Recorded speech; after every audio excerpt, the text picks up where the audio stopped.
Hello and welcome to my first Music Monday. This is where I'll kind of just have a raw version of a video and I won't edit it, and I'll kind of just discuss some things, and let's get into it. So, first, I want to talk about a direction. I was confused, I had no direction. I started looking things up about music. We're talking about music here, and I was just kind of like, okay, I'm understanding some things, yeah, and some things pop up. Oh my god, I don't understand that. Maybe one day. And then I got like a light shine shed on like seems like everything, and not that I completely understand everything, but I've like had a glimpse of so many things that like I have a general idea of a large portion of music and music um, composition. So what this has to do with is, and from here you branch out more, but there's a sort of map, there's sort of a direction, and this map leads you to a treasure, and the treasure is composing music. Okay, so it's really cool. The channel that I found this on was Signals Music Studio. This guy's great. He just breaks down stuff, and the video is 43 music theory concepts that every modern composer should master. It's called the Music Theory Map. Okay? And he kind of shows you the map in the video, but you can go to like the first comment of the video, and someone shows you every single 43 of them listed out and shows you like the time period. But from there, I just highlighted it, I copied it, and I went here like I'm in notes, and then I pasted it, and then I printed it. And if you don't have a printer, you could always do like I think Walmart or Staples or some sort of place like that. You could just look up on Google, I'm assuming, or call them and see if they have the service. And it's like a email service or something. You like email them, I think, a photo, and they can print it for you. You somehow send them a photo or documents or things you've written, and they can print it for you. So that's great. You can always have things printed with that. And this is one thing, if you're going to print anything, I'd really recommend this, because I hung this up on my wall and I started looking everything up. And the thing is, you don't look up, let's say, 13 before, you don't look up 13 before you know 12. You don't look up, 14 before you know everything before that. So you got to know one step at a time, and it's a progressive ascending thing, and that's how you don't get confused. And in a more clairvoyant, kind of honest way, I recommend that for like, I went up to the first, I think like 20 of them, and then after that I was like, whoa, this is so interesting, I'm starting to understand all this stuff, and then I started looking up things on my own more, and I would look up at the, I have it on my wall, and I'd look up at it and I'd go, oh wait, I'm actually researching and familiarizing myself with basically all 43 of these things, when I initially only looked up the first 20 of them, and then like recommended videos and people had subscribed to, and curiosity led the other 43. Somehow just I familiarized myself with them as well. And then I started branching out, and there's a lot of other things that list doesn't recommend, and I think this list is great, because if you wanted to start thinking about all the other things, this list would be huge, but it's 43, and it really is 43 things that when you know these things, the other things just make sense, no brainer, and you can kind of just branch out and do all the research on your own. Music is, one warning, if you get into it, infinite, endless amounts of things you can do and do with it, learn, rearrange it, switch it around, do things and make things sound different, and all sorts of things with rhythm, and it's a never-ending thing that you can keep learning every single day. If you like learning, or if you like music, or if you like both, it's great. You can learn as much as you have time to. So, there's that. That's the video. And then Signals Music Studio. Let's talk about that for a second. Great channel. I'll do one that I'll talk about in a second right here. And, oops, caps lock. But Signals Music Studio. This guy's great, and both these channels are the same here, to where there's certain topics, and I would watch other people's videos, no offense, and I'd be like, something is not really clicking with this topic. and I would blame myself. And I started realizing that the people teaching it maybe don't understand it to a level that maybe other people do that can help you, let's say, understand what you're learning more and not just learning it through memorization. Okay, I remember what they taught me. No, I understand what they taught me. And that's where Signals Music Studio comes in. When you start learning the basic things about the music alphabet, which is more like, it's just the chromatic scale. Really familiarize yourself with a few things here. Chromatic scale, major scale. Triads are great to know, but the best thing is I would just say actually intervals. So intervals, chromatic scale, and major scale. That unlocks the door to so much knowledge. It is insane. If I start going into it, it'd be the whole video. So let's not.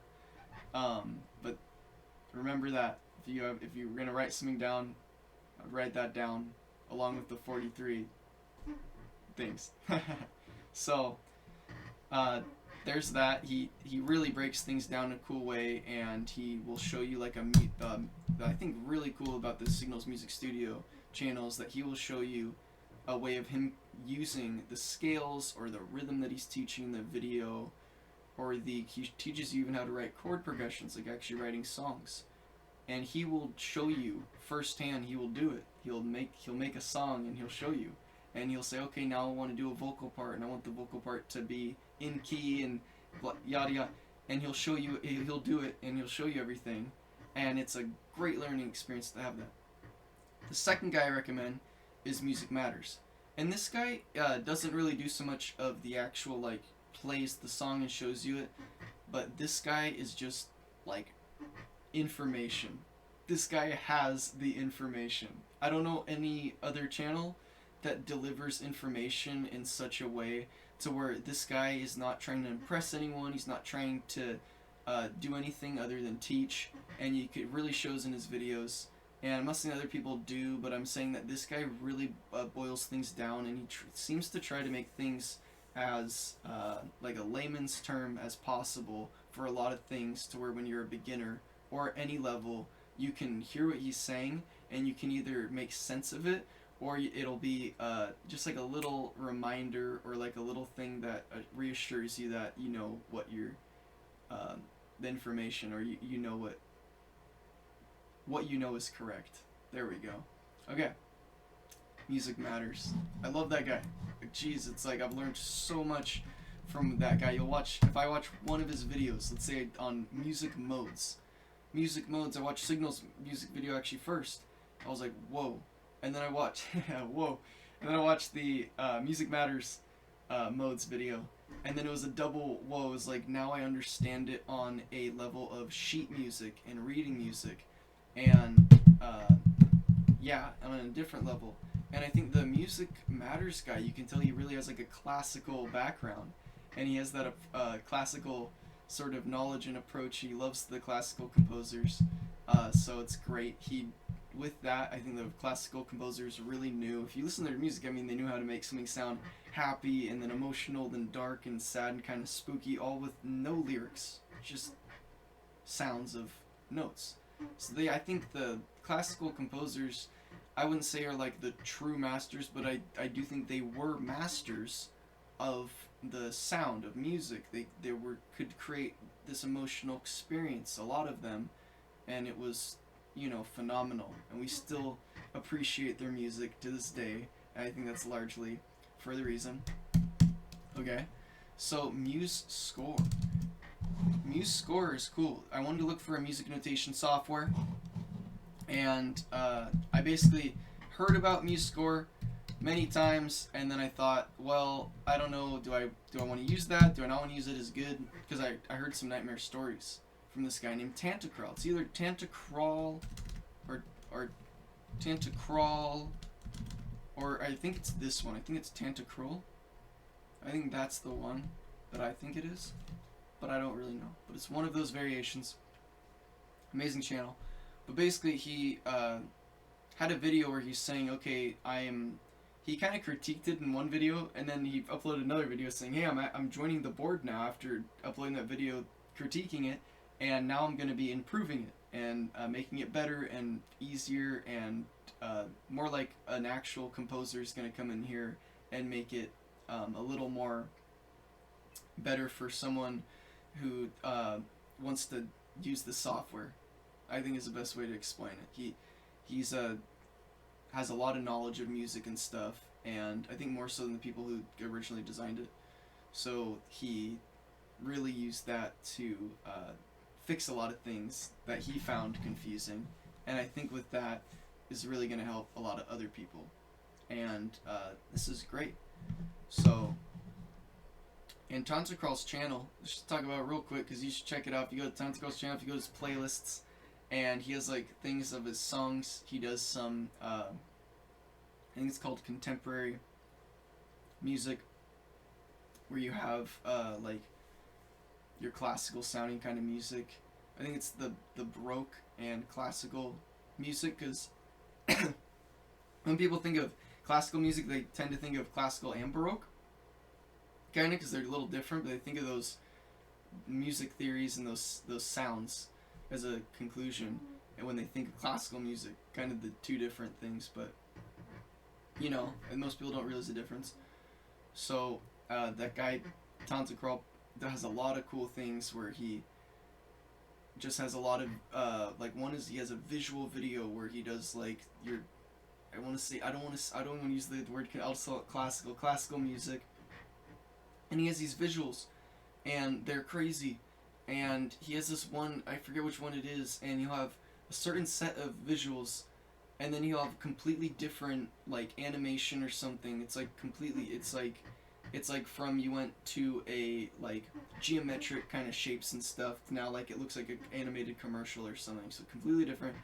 And then he had a different, he had like a completely different song playing, basically. Different key, different rhythm, different, you know, a lot of things to it, and then they were expressed through these visuals, animations and stuff, super interesting. And then he had like 3 different ones, and then all of a sudden he'd do like 2 at the same time, and he'd do the visuals at the same time with the music, and then he'd do like 3, and he'd loop like 1 in and out or something, and it was a really cool experience just to see that even on my computer. It was like, whoa, that is crazy. Some of it's like kind of next level. He also does some like videos to where he'll like review stuff and talk about things, and they're hilarious, and he's so honest. I love it. I love his honesty. Okay, so let's talk about Fibonacci sequence numbers. Why do I have this? Oh, I put sequence numbers. It's been up there for a while. It's funny. It's Fibonacci sequence numbers. So I'm going to talk about why this is relevant.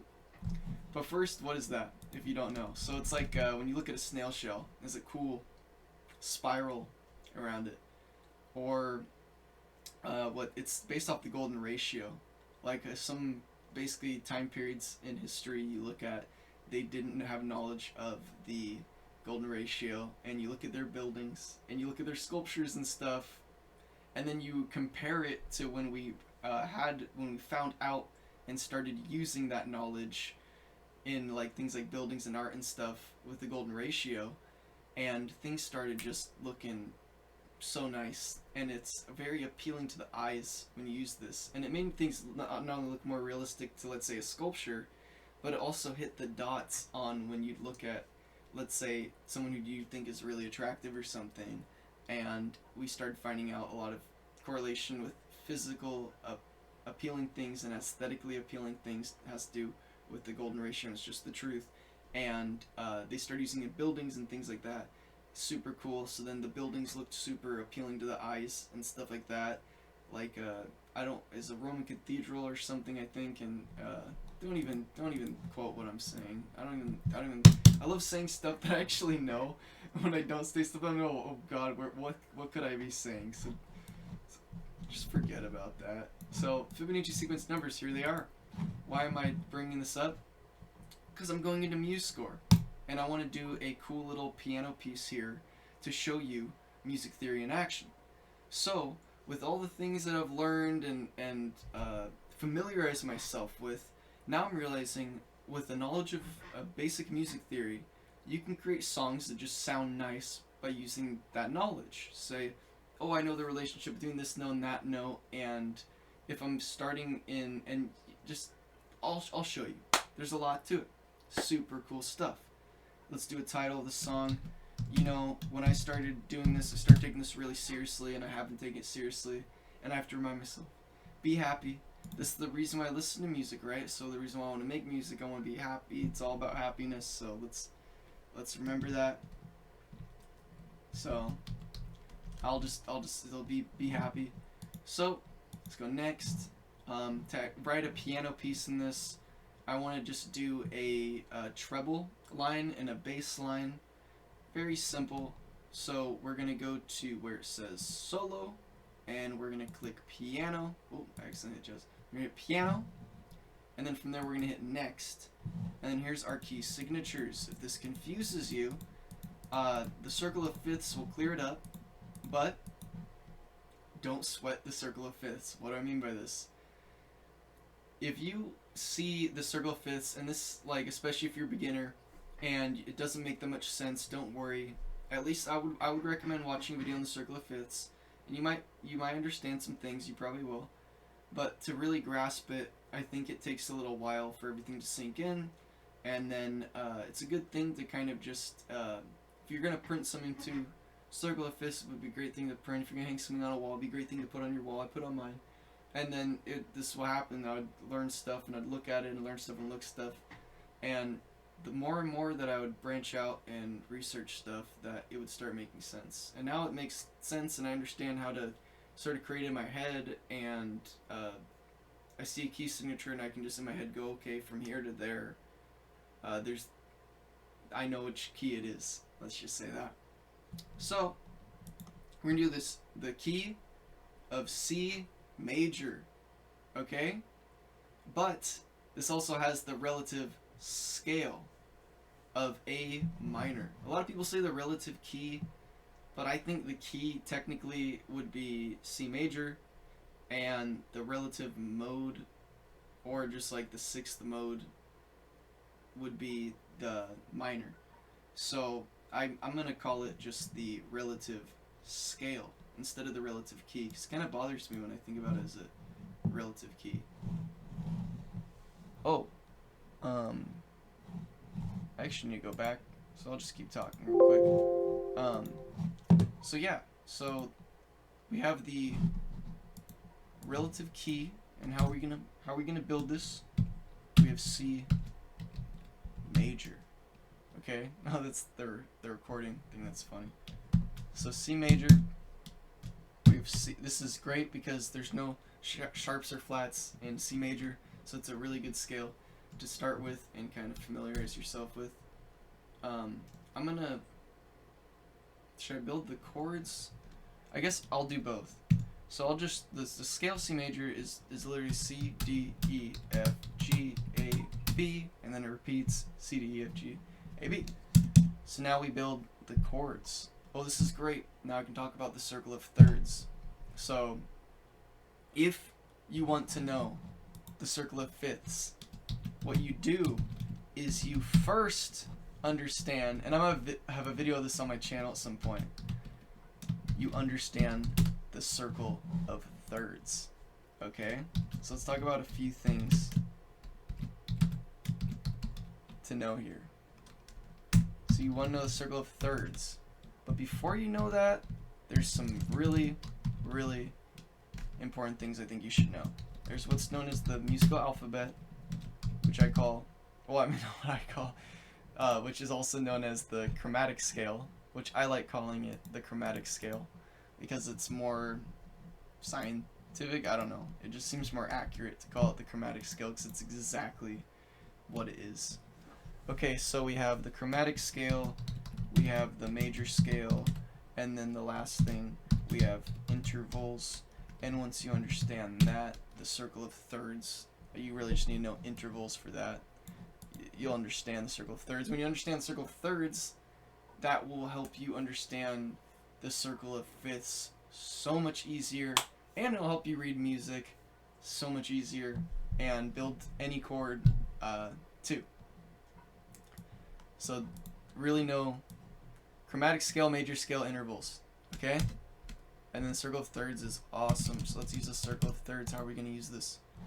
So circle of thirds, let's just do a quick little lesson here, okay? So we'll do it actually starts with E, kind of like a guitar for the saying, which I love. So every good band deserves fans and cash. Okay, so let's think here. Have you ever heard? There's an album by Moody Blues called "Every Good Boy Deserves Favor." I don't know if you've heard that album. I've heard like things similar to that. So it's that saying, but normally it stops at F for some reason. I don't know why. Here's the full thing. This is the full circle of thirds. And what do we have here? We have E, G, B, D, F, A, C. So in your head you go, every good band deserves fans and cash. So what is that? It's a progression, and it's called the circle. You can also call it cycle.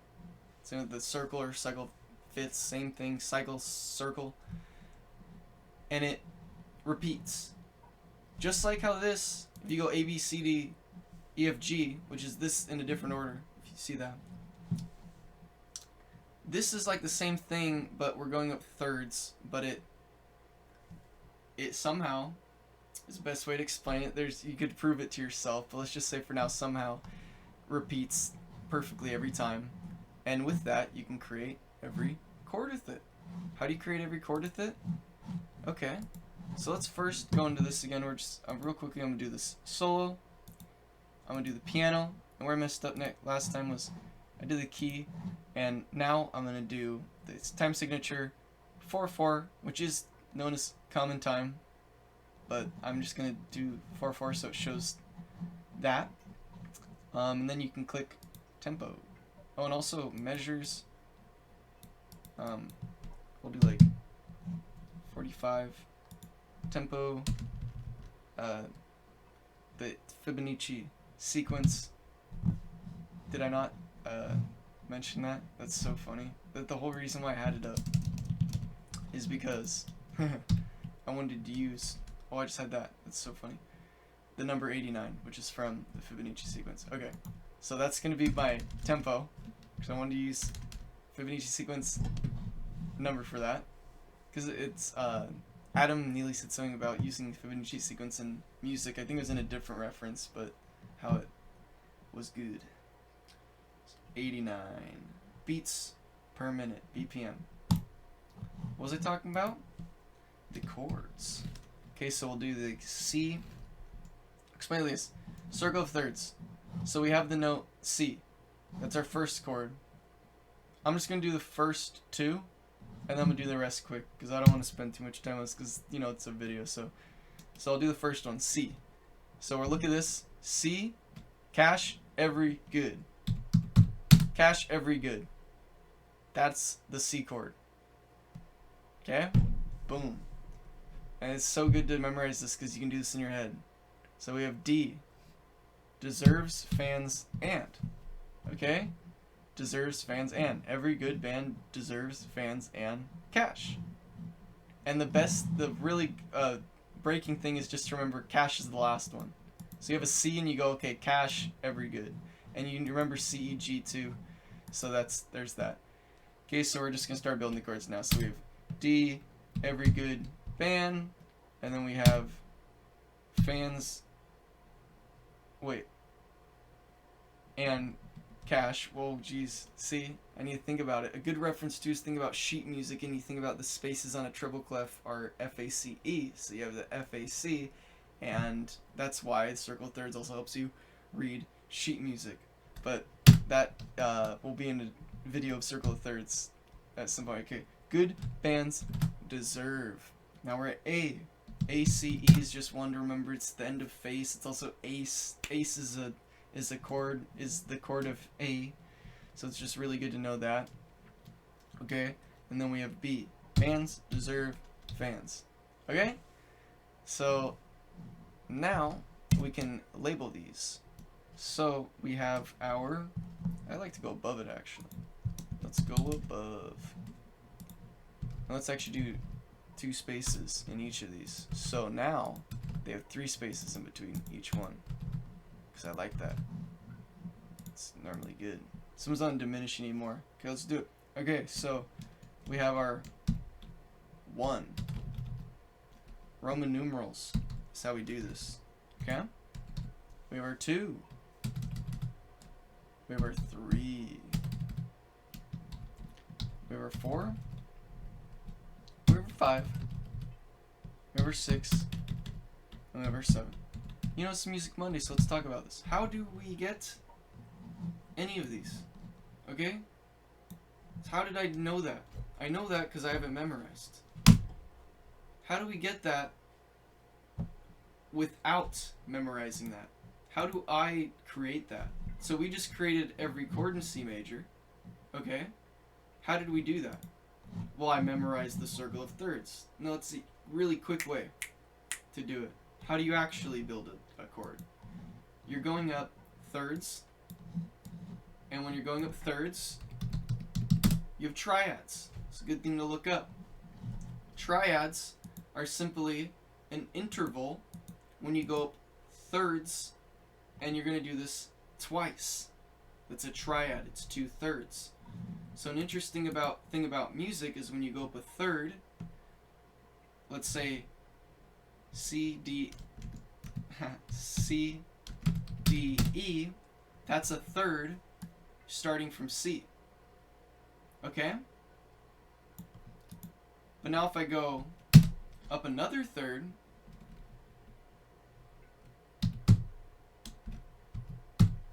okay, I'm starting off from where I left off in my last one, and I'm going up from there. Okay? So that's how we create what we see here as C, E, G. And if that doesn't make that much sense, confusing, don't worry. That's a beginner look on it. So how do we build that? Okay, so let's go up every other one is the easiest way just to do that. So you can go C, every other one, E, skip every other one, G. Okay? D, we're gonna do the same thing, or skip every other one. D, F, A. We just skip the E and the G. See that? Okay. That's how we build every triad. Okay, so now we have every triad, and we have to do the chromatic scale. Okay? Music Monday. B, remember there's no B sharp. I don't know if you know that, but we have no B sharp or E sharp. We're going to use sharps. I like sharps. Look at me. Look at what I'm doing. Just pay more attention. Okay. This is known as the chromatic scale in caps. Okay, chromatic scale. This is great. It's really groundbreaking stuff if you don't know this towards your musical path or musical knowledge. Okay? Just remember, B and E don't have sharps. Everything else does. Okay? So now, how do we know that this is major? Well, let's count. We're starting at C. And okay, let's say this. When you're counting up, counting natural notes. What's a natural note? Okay? A natural note is anything that does not have a sharp or flat. Okay? No sharp, no flat. Okay? So A, B, C, D, E, F, G. Those are your natural, did I say numbers? Letters. Okay? Of music. I hope I didn't. But, okay, there's your natural. So if we're going to count up, like, let's say, like I was doing here, we're counting up triads or thirds. Okay? So we're going to be counting from that C. But now we want to check out what type of third it is. And this is where it happens. So when we want to know the interval, like I was explaining, let's talk about one more time. We start from that letter and we just go up the natural. So I want to know a fourth. You go C. My heater's getting a little warm. Okay, so C, D, E, F. Okay, or C, D, E, F. Okay, that's a fourth. Super cool. You know, fifth, sixth, anything like that, you're just gonna count up the alphabet to G and then it repeats. So if you have an F and you want to know a sixth, you go F, G, A, B, C, D. Okay, now I want to know F to G, or what did I? F, G, A, B, C, D. See, that's so funny. F to D. Now I want to know what type of, sixth that is. So that's what we're going to do here. We're going to figure out what type of triad this is, okay? So we have our chromatic scale here. And now we're going to get our CEG pattern, and we're going to look at it here. So when we are counting up intervals and we're figuring out what type of interval, now we don't count that first number. We start on the next one. So the one we're coming from, no. We count that next one. Okay, so let's look over this. So we have CEG is what we have. So relationship from C to E and then from E to G is how we figure this out. So we first look at the relationship from C to E. So we go C, C sharp, D, D sharp, E. Okay? C sharp. I'm going to open my window real quick. I'm sorry.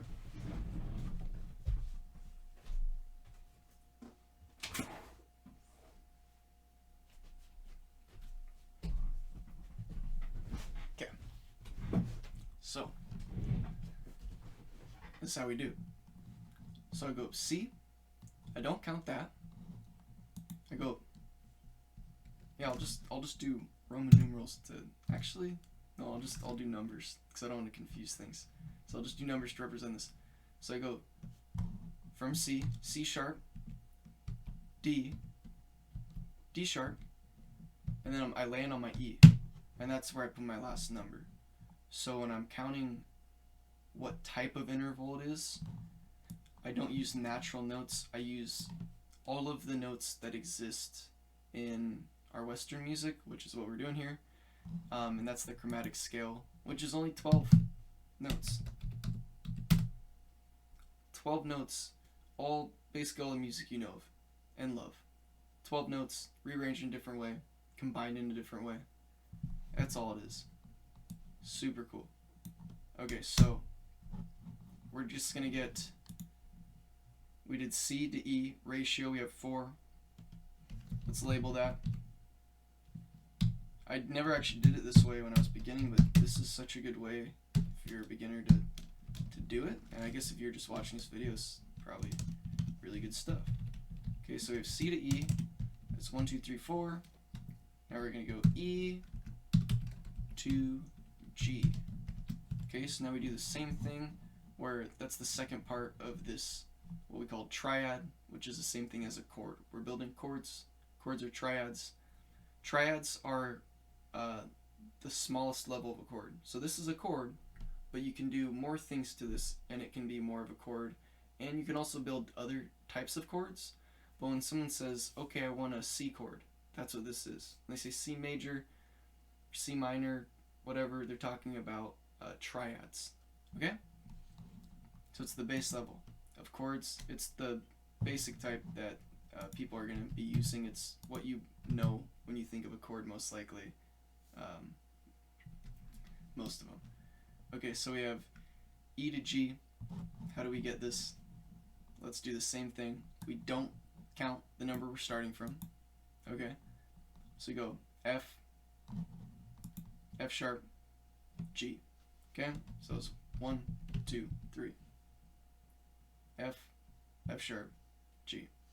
So we have this pattern. We have a 1, 2, 3, 4 at the top, and we have a 1, 2, 3 at the bottom.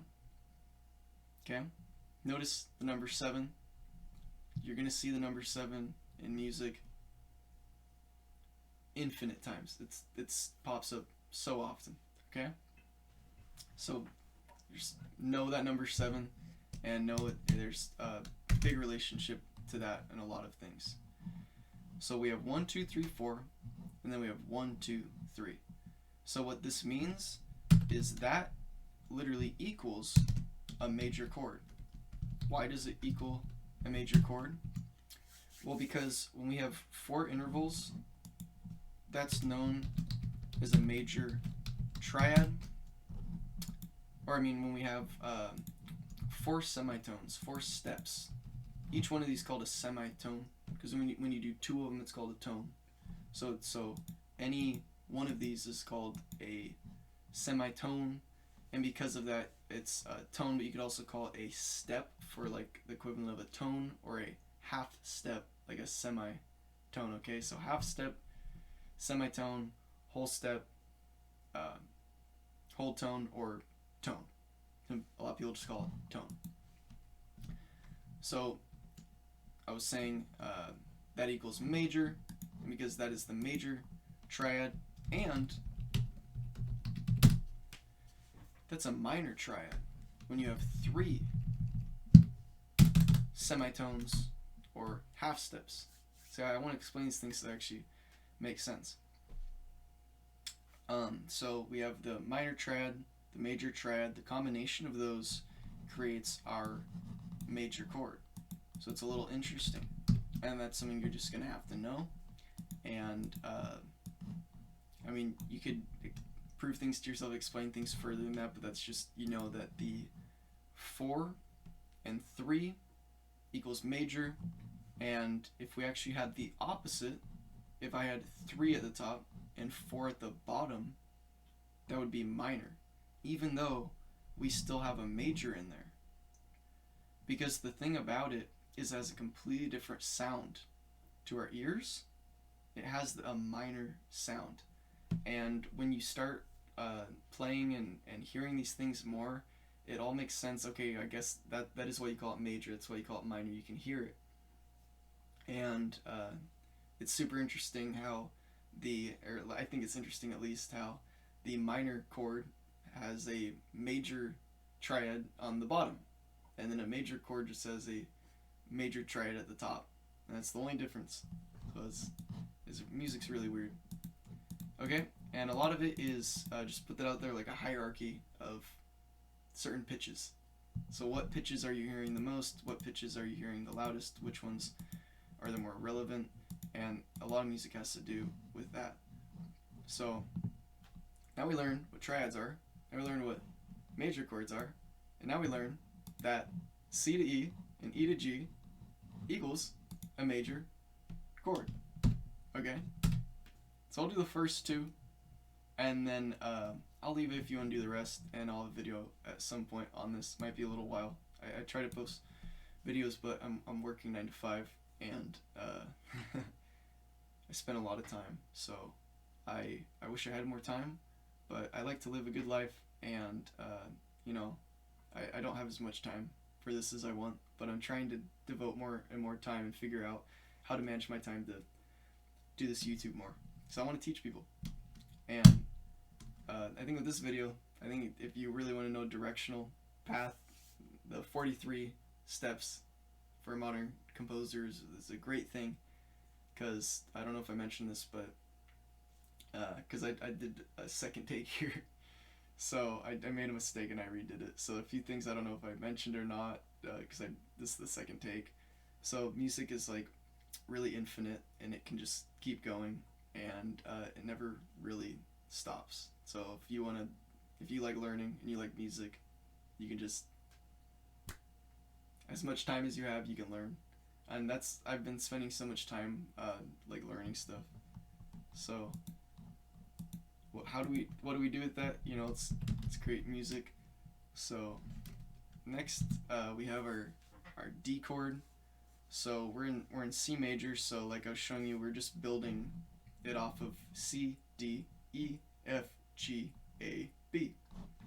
C, D, E, F, G, A, got that, I use that circle of thirds that I just memorized to be able to really quickly do that.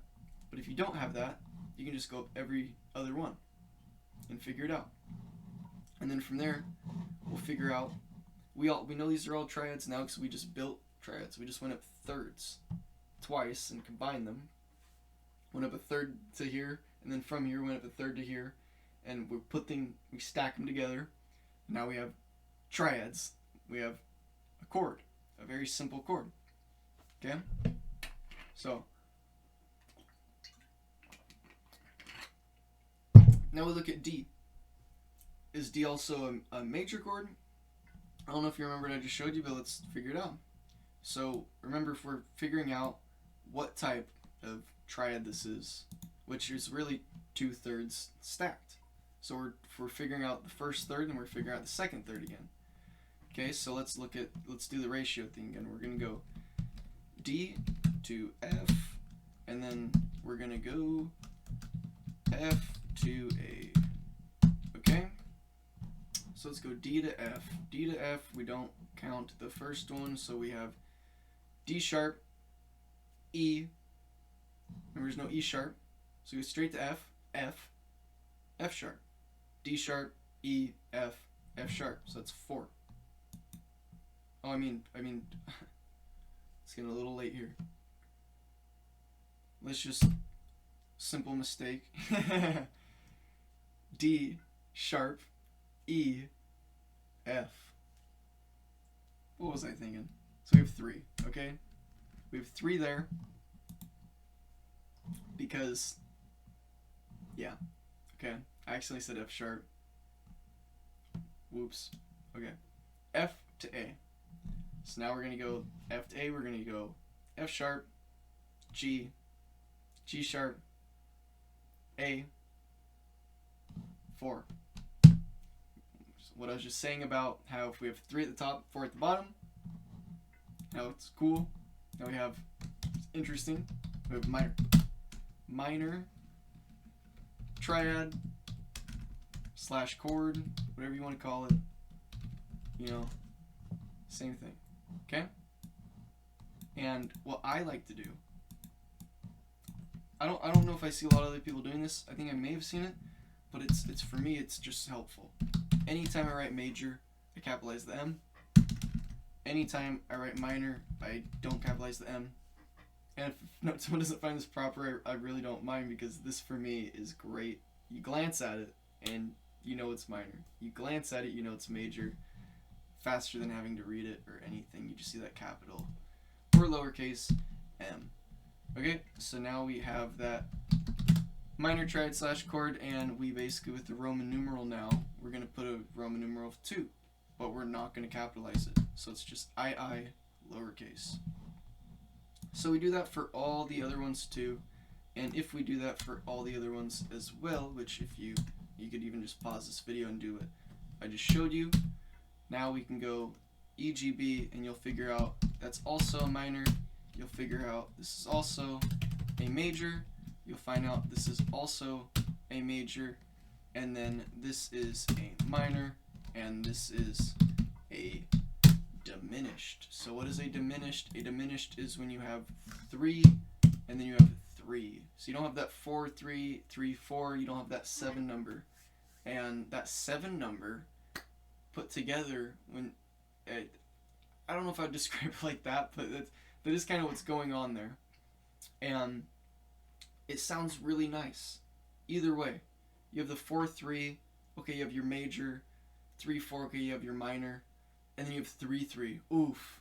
And it just sounds kind of haunting and kind of like it wants to do something else than just that note. Like if you're in the middle of a song and you play that, it would be like someone kind of screaming, or it'd be like what the heck was that? Most likely. So that's your diminished, and because of that, your diminished is not really used all that often.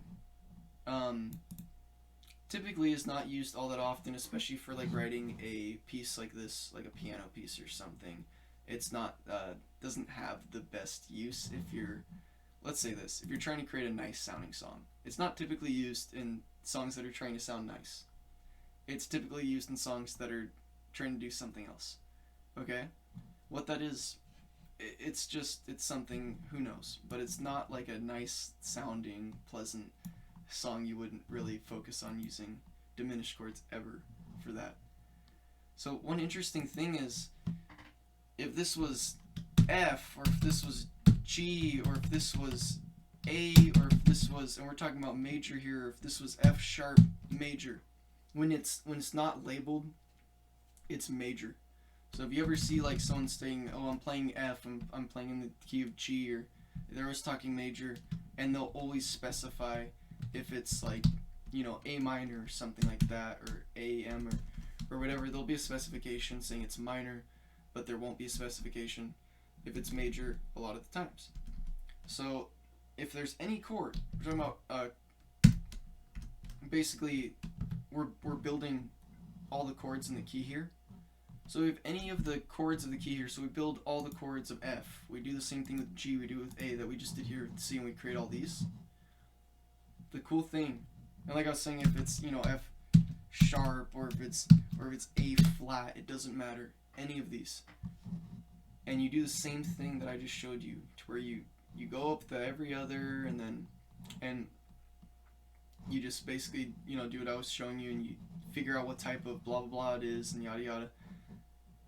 You get the same major 1, minor 2, 3, and 6, and then you get your major 4 and 5. Let me just say that better, because I made that a little confusing. You have your major 1, you have your minor 2 and 3, you have your major 4 and 5, and then again you have your minor 6, and then your 7 is diminished. No matter what scale you're in, when you're building that major scale, which is like the father of scales, I would say, for a lot of a ton of scales, that's what you do. So it's the major scale. Major scale's super important to know. Okay? So when you just have this memorized, you can, like, I quickly did the circle of thirds, and then I quickly knew was, you know, which one is major, which one is minor, and the 7's diminished. So I didn't have to keep doing this every time. But in the beginning, I did this a few times, and I was like, it always works, and it was like cool to say, like, okay, like the knowledge I'm learning, I can prove to myself. And let's say I'm like in the middle of nowhere, I could just randomly start writing notes, and, you know, I could create a song from the knowledge of this in my brain, instead of having to rely on anything else. So I find that really great. I love that thought of being able to go out somewhere without anything and being able to create chord progressions or an entire song or whatever. Okay, so remember we're in C major. But we're also gonna do the, yeah, I guess we already labeled all those. So now we have all of our chords, and we had a little lesson on chords, triads, grammatics, scale, and some other things as well. Jeez. Okay. So now I want to go into A minor. So A minor is the relative scale of C major. And I'm not really going to go into this too much, other than saying that the reason is because it is the 6th mode of C major, which can maybe be kind of more of an advanced topic, but in reality, modes are not advanced topic at all. And if you look at the Music Matters guy's video on music modes, he'll break down how simple they are. Okay, so we have A minor 6th, which is, or a minor is the, see, I want to be able to have it readable. A minor is the 6th mode of C major. Okay? So like I was saying, that the Music Matters guy will be able to break that down, but essentially all that a mode is doing is, our first mode is this, and here, let me just write this out more.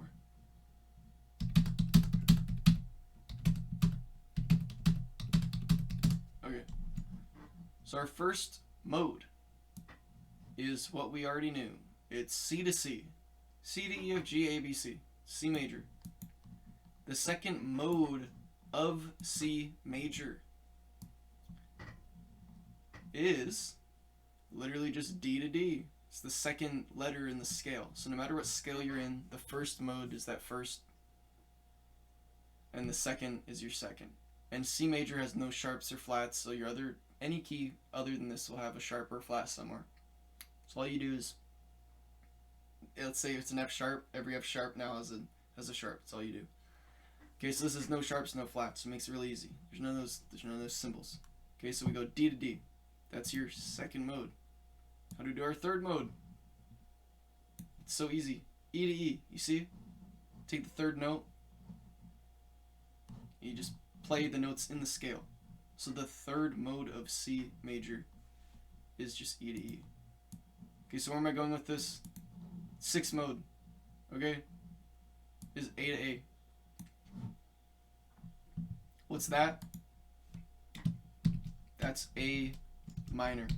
I guess in my eyes it's a little more of a rant on why I don't like calling A minor a relative key of C major, because everyone seems to call these relative keys, and it's not really a relative key. It's a relative mode. It is the sixth mode. So calling it a relative key is interesting because the key of C major is also the key of A minor, basically, depending on how you're using the notes. But that doesn't make sense. It doesn't matter. It's all fine. So with A minor, what I just say, it's these notes. I just go A to A. So C major has no sharps or flats. So see, this meaning is really easy on yourself. I literally just wrote A, B, C, D, E, F, G. That's the A minor scale. See how easy this is. And if it was just something with sharps or flats in it, because it's the mode, let's say this was like a G major, so we'd have like an F sharp. I'm gonna put it back in a second. But then our minor would also have the F sharp, because remember I was saying okay, so now I need to go.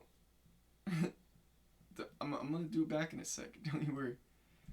Okay, so D, let me think actually for a sec. So we go F, E, D sharp.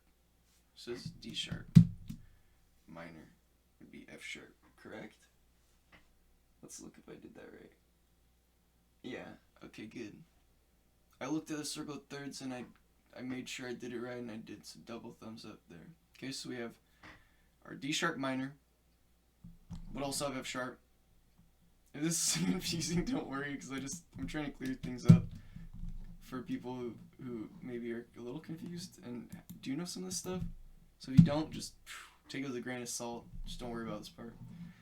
So now we have G major. It has all these F sharps in it, okay? And now we would, but I'm not going to redo all the chords. All the chords would be different. Every single chord, it would just have F sharp. If there was an F sharp would be in it. That's it. So then, because our relative scale of D sharp minor would be different than this, but any F in it would have F sharp. Okay, that's enough. That's enough shingigging for me. I did enough. Okay, we'll go back to C major land. C major land's much better. Okay. C major and A minor. No. So you start going to other scales, you go into all those sharps and stuff, or flats or whatever. And this makes it really easy. No sharps, no flats. I'm not going to do that. I could modulate to other keys which have sharps and flats in them, which could sound kind of cool. We're just doing a small piece, so using A minor is fine. Here's where things get weird. I actually am going to modulate, so that's why I'm not going to do the other keys to A minor. And if you don't understand modulating is going from one mode to another mode, or I would explain like going from one scale to another scale. Whether that scale is another key, another scale could be another key. So you go from another key, or you could just go to another scale. Okay? So modulating is taking you from one sound of the song, a key or the mode that it's the scale that it's using, certain notes in a certain order, and then bam, we're going to this one with maybe certain notes are flat and sharp now and certain ones are different. Okay, modulating. So I'm going to actually modulate from C major to A minor. And to modulate, there needs to be a difference between these. And I'm not doing this to create the difference. So let's just explain them like this. I'm going to be creating chords here. And if I'm not doing chords, I'm also going to be using melodies, but with those melodies, I'm going to be harmonizing. So I'm going to use the harmonic minor scale, which is what's typically used a lot. And the harmonic minor scale simply has a raised 7th degree. What is the degree? That's simply this. We have 1, 2, 3, 4, 5, 6, 7. First one's the first degree. Third one's the third degree.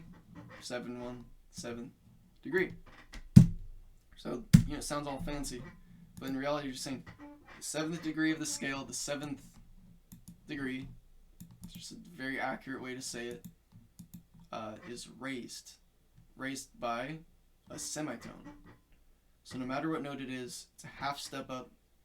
So we're at G, half up from that, now we're at G sharp. Cool. Yeah, I'll just keep, whatever, okay. Yeah, actually I'll do that real quick, because that might make this less confusing if someone's watching this. I'm going to do the chromatic scale one more time. I don't know why I struggle with this so much. I keep wanting to, like, my hands and brain don't work when I do this. Okay, there we go. No B sharp, no E sharp, boom. Chromatic scale. Yeah, I like to separate some things when they're important. Or I like to just separate things from other things. Okay, so now I have it kind of organized a little bit more. Okay, so now we're going to do A minor, which is A, B, C, D, E, F, G sharp, because we're doing the A minor harmonic. Oop, caps, we don't need that. Okay. So we have the A minor harmonic. So now anytime that we have G sharp. So now let's build the chords of A minor harmonic. Okay, so I'll just do the same thing. Every time I see a G, I'll do G sharp. So I'm going to do the circle of thirds in my head. So, and cash every, I'll just say it out loud so it's kind of what's going on in my head. Fans deserve fans. Okay. Cash every good. Okay. Deserves fans and every good band. Fans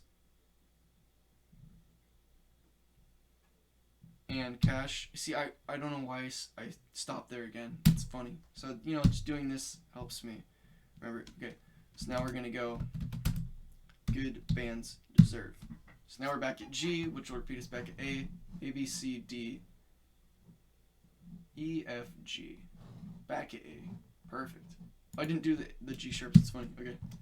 I actually like doing that. So I quickly do them in my head from knowing the circle of thirds, and then I go back and I go, okay, all we have is G sharp. So now I can just add, G sharp. Okay. So now we have our A minor harmonic chords, or scale that we're going to use, but along with our chords. So I guess I'll also put what each one of these chords are. It's the same thing I did with the other one, to where I basically just said, okay, these are all triads, these are 2/3, and I used the chromatic scale. So that's how you figure it out. I would highly recommend, if you haven't done that, to do it, because it's, especially, if you're a beginner, because it'll really help you understand and visualize and create all of these things, and it'll really sort of embed it in your mind at that point. Okay, so 2 are 2 diminished, and when you think about the butchering about the modes things. That can make sense. That's all I'm going to say. Okay. So then our 3 is a major. And then our 4 and our 5 are actually minor, which is funny. I'll explain in a second.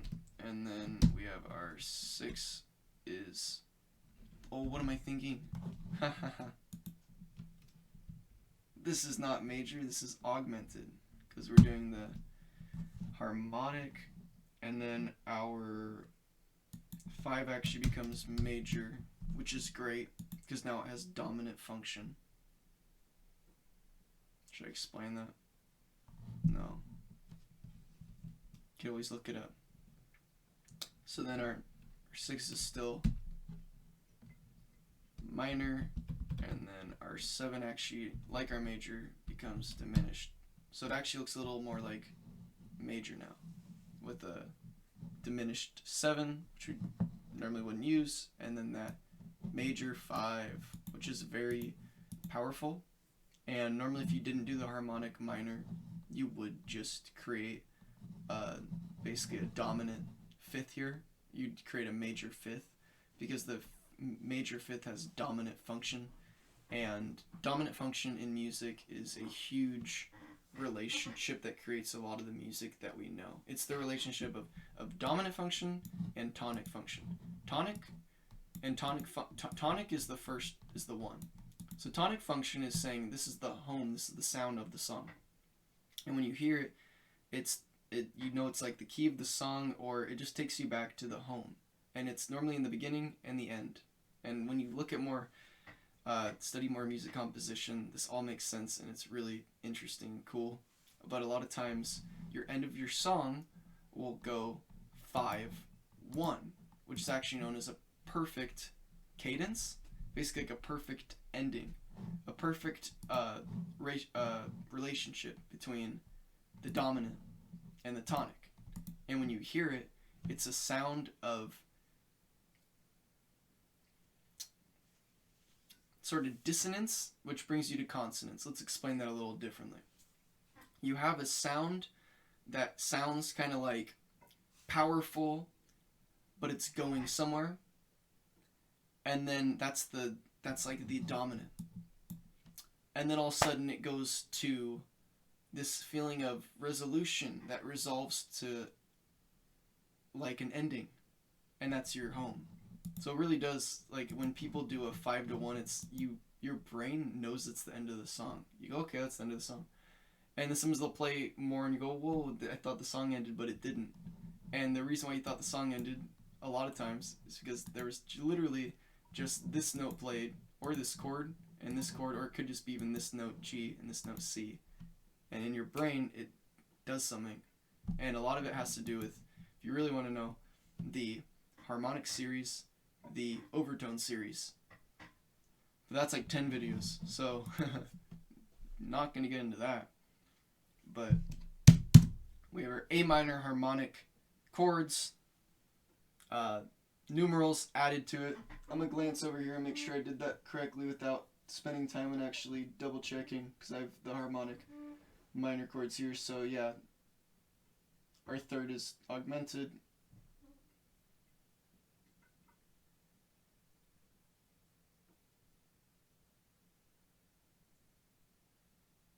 Our 5th is, why did that take me so long? Our 5th is major. 6 is still major, because it already was. Oh my god, and I accidentally changed it to minor. And then our 7th is diminished, yeah. What am I doing? Yeah, 6 is, ugh, already major in minor.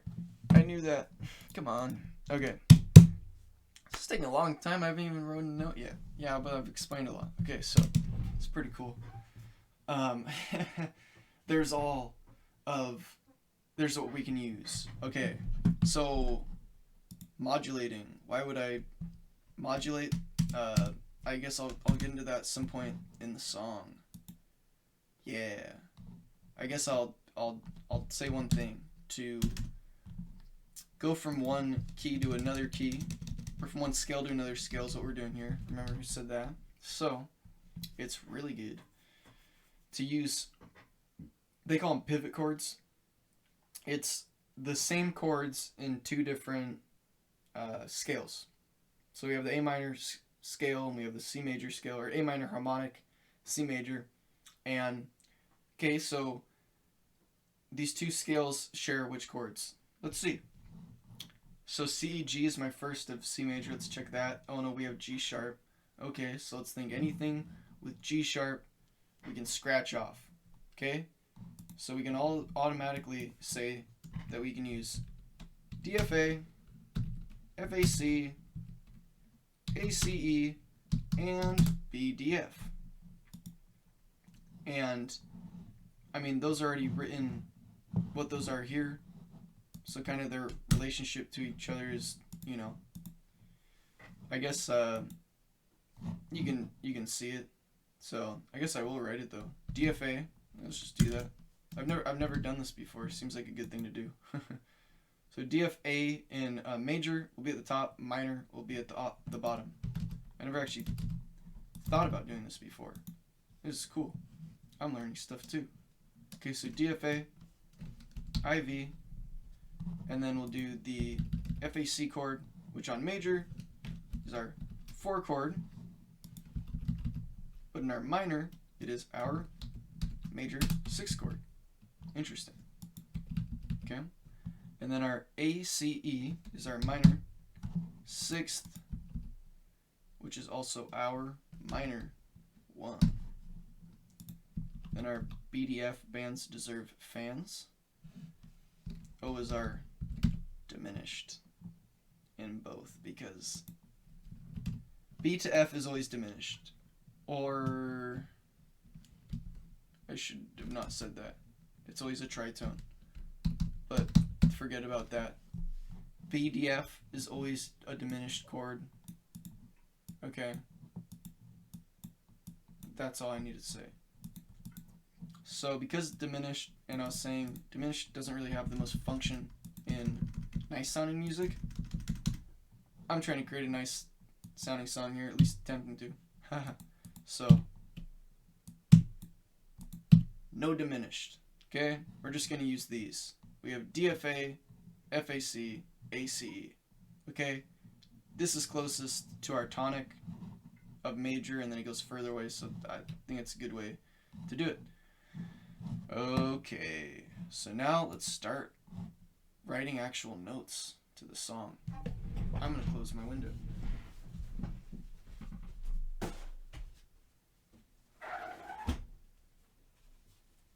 Wouldn't that be cool if I had a remote or something to do that?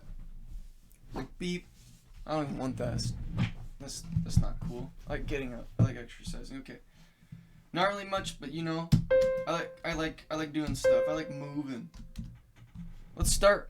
What I was saying about a lot of times in a song is when you're starting the song or ending the song, a lot of times you're doing that.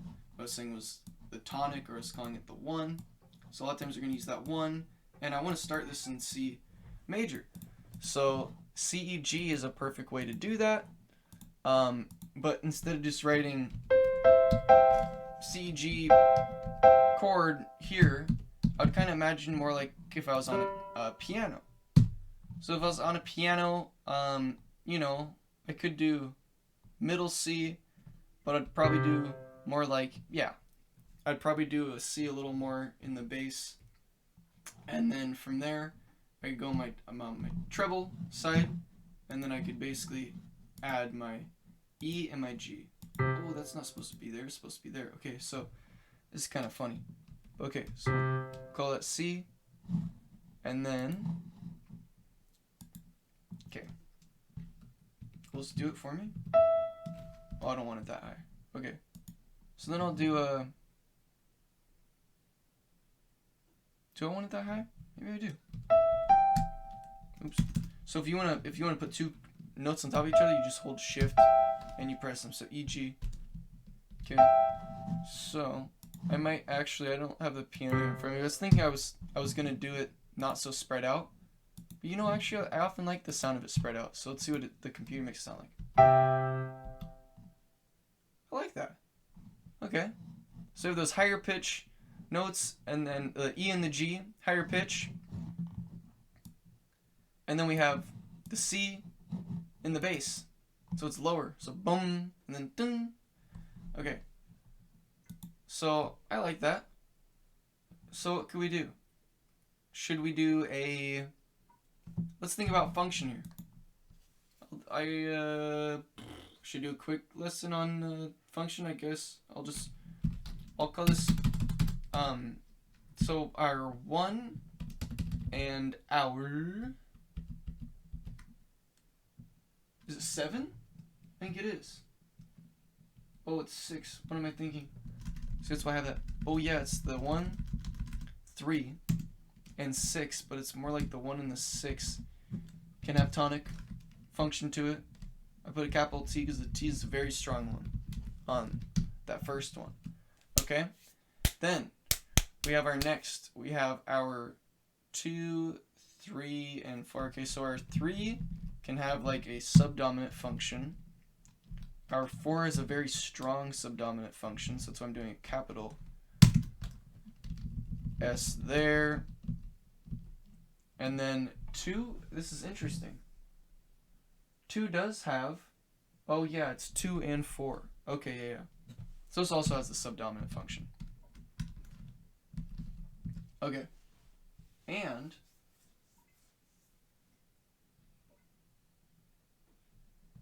yeah. Okay.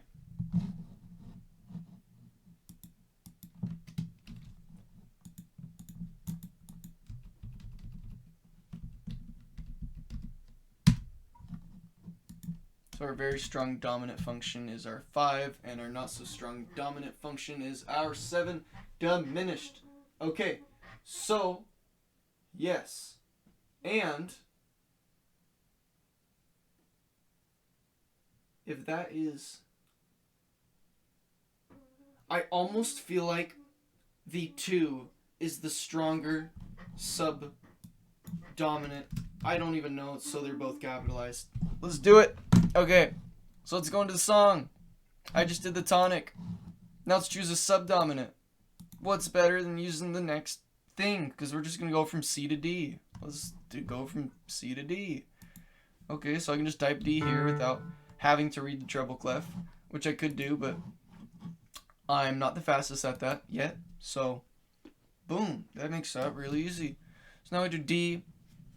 I do just the same thing, F A, and just see how that sounds. Okay, so let's see. It's just gonna go from the tonic to subdominant. It's all right. I'm not sad with it, but it's not enough for me. I think I could use that. Yeah. So I think I could still use that D in the bass, but I think I could actually turn it into an 8th note, and then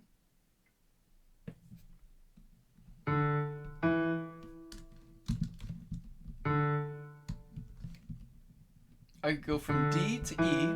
Okay, you see? D to E. Okay, and then from D to E, up here, I'm just gonna do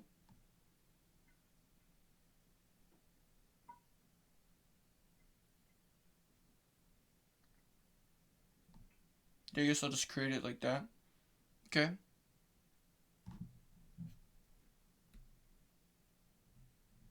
Yeah, I think that's good. I'll just do an F. Let's do an F up here. And actually, I'm gonna put it right here. That's what I want to do. Because I'll put my F right there. Oops. And then I went from D to E here. So that's these 2 notes and that 2 note are the same amount of time period. So they're gonna be played together. And then since my D went to from my D to my E, it kind of wants to take me to my F. So my next note is now gonna be my F here. So I'm gonna do an F, and you see how it's kind of ascending up that little scale there, which I just didn't really plan on, but I guess that's what it's doing. And I did draw an 8th note, and I wanted to do a quarter note. So now we have our F there. And I think it would actually be great now to do a fifth and just do a C. And I kind of want my C higher than that. Yeah. Okay, there we go. So for now, it's real simple, just bum, bum, bum. Okay, it already kind of sounds nice. Let's hear it one more time. Kind of cool. Okay. So what happened is we went from 1, 2, and now we're at 4. Okay, and this helped us get there because this went 1, 2, 3, 4. Okay. So now let's keep going up. I kind of like this. So now we're gonna do a G, which is gonna be our dominant function, and I'll hit it right on the note, and I'll do a. Why is that a half note? I don't know. Okay. I'll do a B and a D. So it's a G, B, D chord. So now it's total dominant function, and it kind of wants to, like I was saying, it can sound kind of powerful, not so much when it's high pitched though, on a piano, but it's gonna kind of want to go somewhere. Dun dun dun dun dun. Where does it want to go? Well, I'll remind us that we are in C, and I'll get us to recognize that. So right here, I'm actually going to. It keeps going up, which I think is interesting. So I guess I'll do a middle C.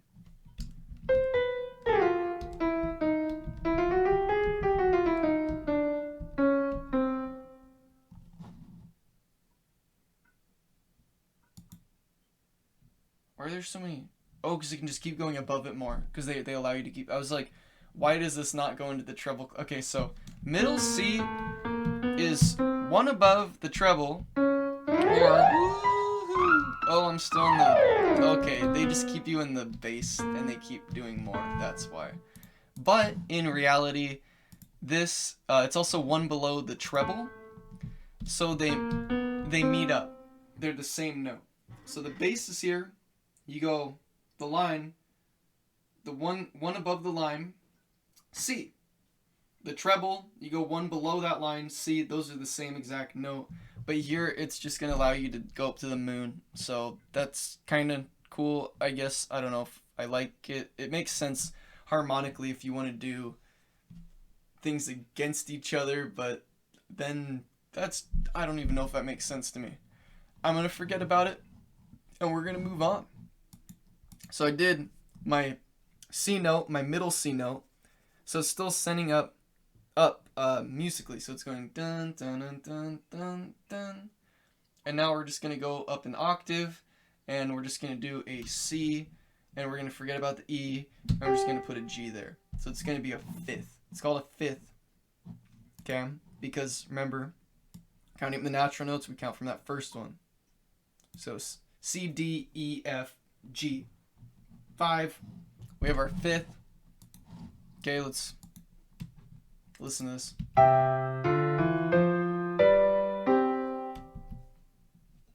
Not bad. You see, it sounds musical. It's not like that didn't sound right or that wasn't the right note.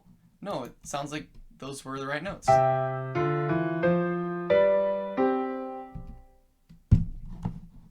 And all I did was use knowledge of music theory. See where I'm going with this. So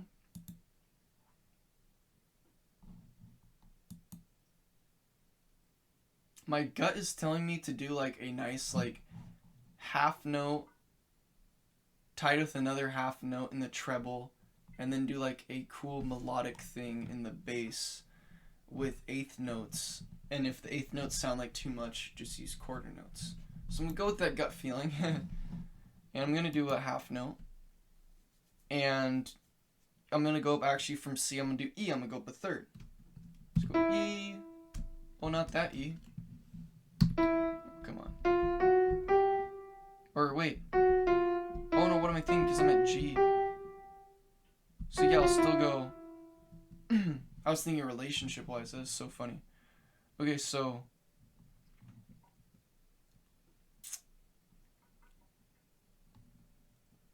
I guess I will do that. Yeah, I'll just do E and then G. I was thinking I just did G, so I don't know if I want to do that again, but you know, I do want to do that again. So, oh, I see why I did that. Okay. So actually I'm going to go into the next bar, which I find totally reasonable. Because that's just the nature of what's going on here. Okay. So now we have eighth notes. And now I kind of just want to do some arpeggios.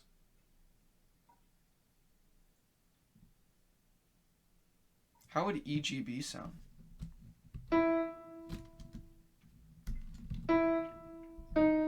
Yeah, I want to go. How low do I want to go?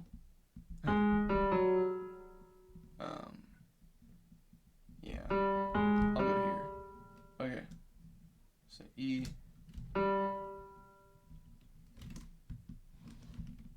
What am I thinking? Okay. E, G, B. Next. E. Okay, so it's all cows eat grass. So that's what I'm doing here. So here's grass. Here's eat. All cows eat grass. Okay. And then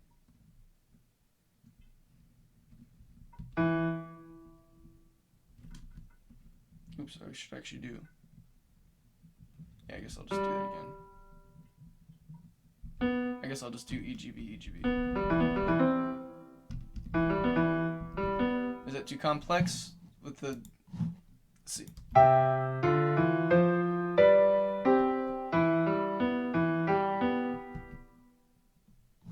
I think that's actually kind of cool. I kind of like that. Okay. So we're in that subdominant kind of EGB from that. Basically it went from the dominant to then remind us, okay, we're in C, and then it kind of went to our subdominant third, which is our third degree of C major, which is our 3 minor or EGB. So it's arpeggiating EGB, EGB is what I did. Okay, and that sounded kind of cool. Let's listen to that one more time because then it inspires me what's going to be next.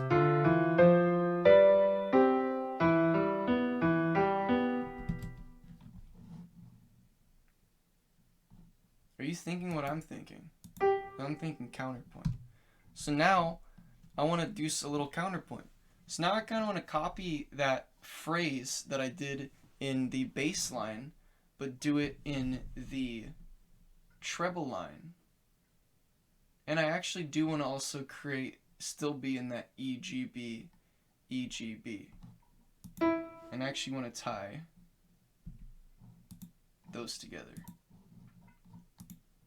Okay. I deleted that because now I'm in the next measure. I'll just start fresh from here. So now I kind of do like that. But remember I started on the C and then I did EGB, EGB. So I'll just do that again. And yeah, I guess it's either C here or C there. So I guess I'll do C here. Sounds good to me. Okay. Now I'll do eighth notes and I'll do the oops. You can move that. It's so funny. What the heck? Whoops. Okay, so now I go back to E. E.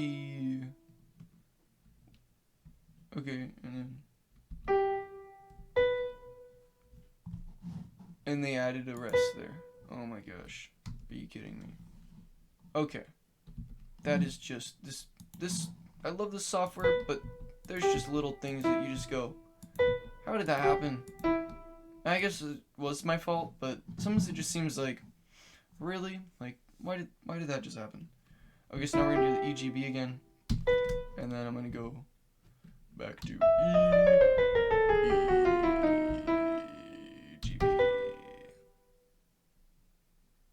Yeah, Okay, it looked weird for me for a second. Okay, so now I have counterpoint, which means that we had a point and we countered it.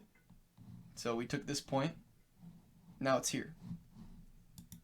And we did dun dun. So let's analyze what we had here again one more time as a review.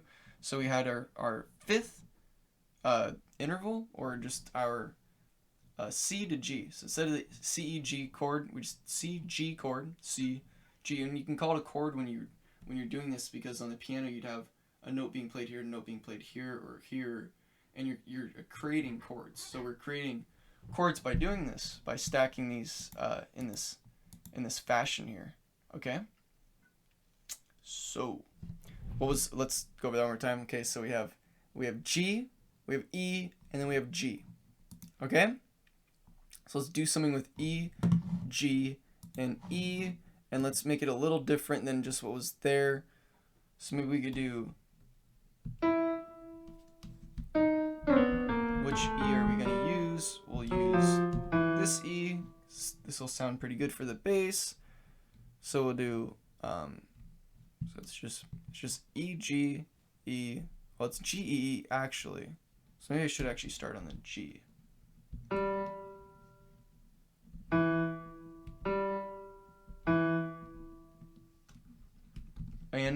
And I somehow didn't put a note right there. Wow, okay. Okay, so G. I'm just gonna do that. It sounds like Home Alone. Dun, dun, dun, dun. Okay. Whatever song that is. I accidentally added some stuff. Okay.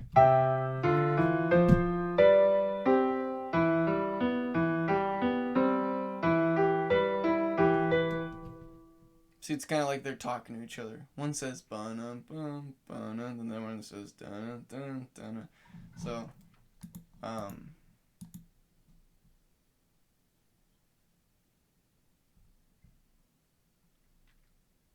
now I want to do a dominant, again, just real simple stuff here, and then I'll do a first inversion C, E, G, and this basically just creates a less strong version of the tonic function, which brings us home, makes us feel resolved, makes us feel like we're here, home again, or we're at the end of the song, or we're at some point. It brings us back home. And there's less of that when you take of inversion, is taking that first and going on the next. So you have C, G. We take that first, we go C, and we'll bring it at the end. Now we have E, G, C. We do that one more time. We take that first, now it's the E. So now we have G, C, E. That's second inversion. You do it again, you're back where you started. So we have the three, we have triads. With triads, you only have the first and second inversion. Okay, so now we explained, what I'm about to do. Jeez, I had my finger.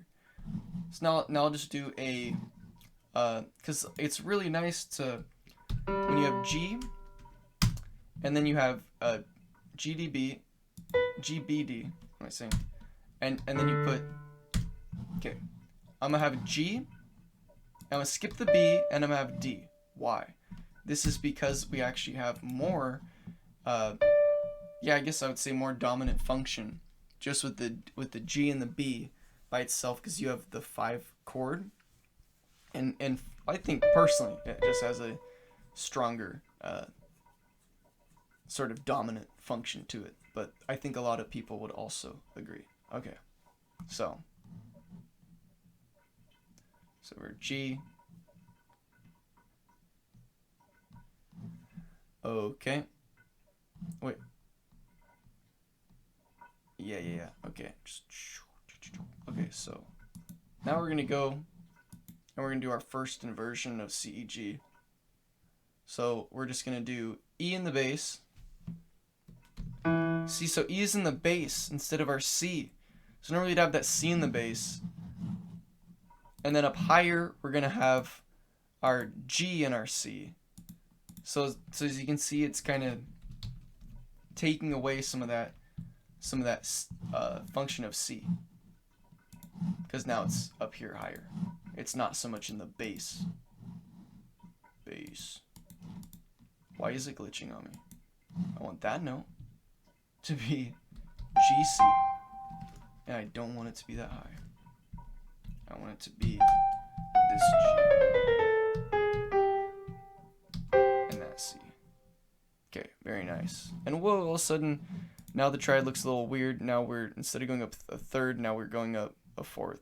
So, that's what happens when you invert it. Don't worry. Okay, so, did I explain what I wanted to do? So I want to do a dominant, and then I want to do a tonic function to kind of bring us back to that area again. And then I wanted to do this and this, basically in parallel fourths. But then I wanted to keep ascending chromatically up it. So I wanted to repeat the same thing twice and then go up it chromatically. But instead of now being in just the boring EGB, now we'll do like a ACE. Let's do it.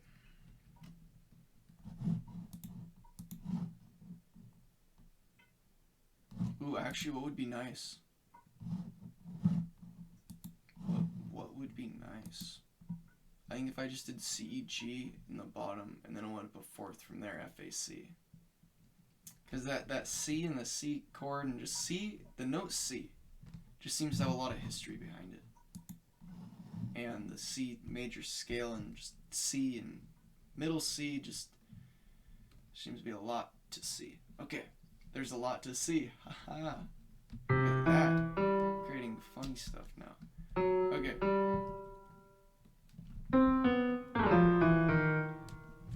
It's kind of hard to read for me, so that's why I'm like, I go up here and then I go okay again. It's funny. Okay, so C, G, C, G. Oops. And now, boom, boom. Now I wanted to do FAC, FAC, but then we wanted to go up something chromatically or diatonically, whatever we want to do, wanted to descend further up from there, make it sound nice. Okay. So anyway, I like that F. That's the F I wanted. Okay, good. I don't always pick the F I want, but when they pick the F I want, I am happy. Okay. So now we went up parallel fourths. Let's see how that sounds.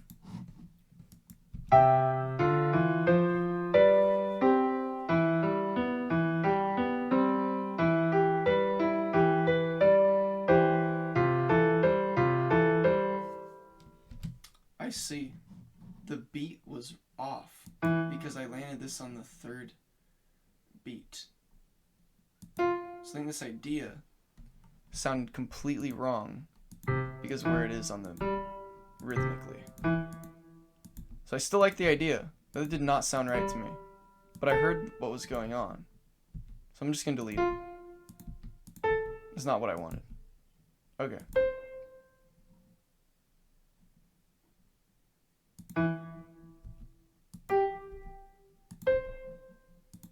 Okay, so I'm actually just going to do that again. I'm going to do the same thing where I did G and D, but this time I'm going to do G here. I'm going to go up into here, and then I'm actually going to do the B and the D. Look at that. Whoops.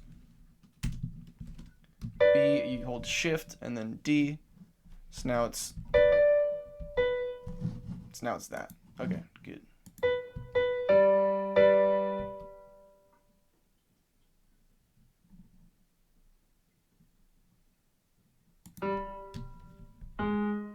What happens if I raise that a half step just because, whoops, accidentals are cool. Like accidental is in the note being accidental.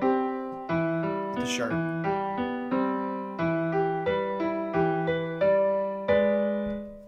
Oh no, did I create like a tritone or something? I literally did. What am I thinking? Okay. None of that. You're not gonna do that.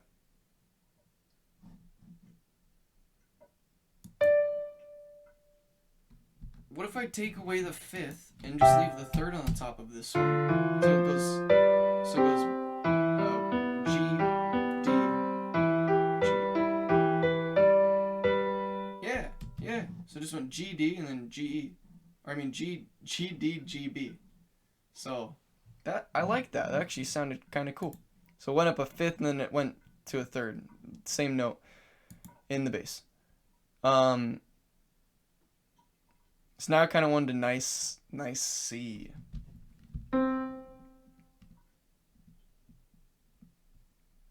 Yeah, I could do that C or I could do that C. This is the C I'm gonna choose. I C. Okay, C. I do not want that to actually be an eighth note though. I actually want that to be more like a half note. Yeah, I'll just do a half note. Okay, so C. And then one thing interesting about a lot of this Western music is it's all created with one cut in half, fourth, and then eighth, 16th. And it does do something to the music. And it is cool, but it's also cool to branch out from this Western music theory and to discover more things than just going, using these 12 notes and taking all these perfect divisions and certain things. Okay, so I did our C's. Now I'm going to do our half note. I don't want that E. I'll just redo it, I guess. I just want this. I just want it to be real close. So it's just real. Now it's it kind of got brought together, and now it's kind of narrowing at the end. I don't know if you see it. What it's doing. Okay, so.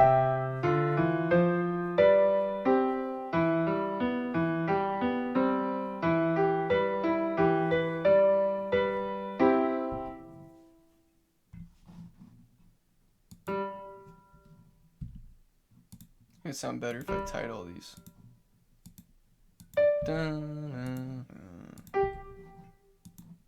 I just tied that to nothing. Whoops.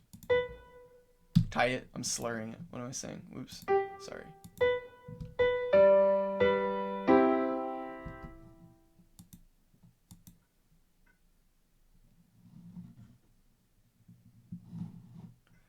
Now I need a little transitionary period, like a dun dun dun. That's kind of what I'm hearing. So what could that be? That could be like a D, quarter note with a rest.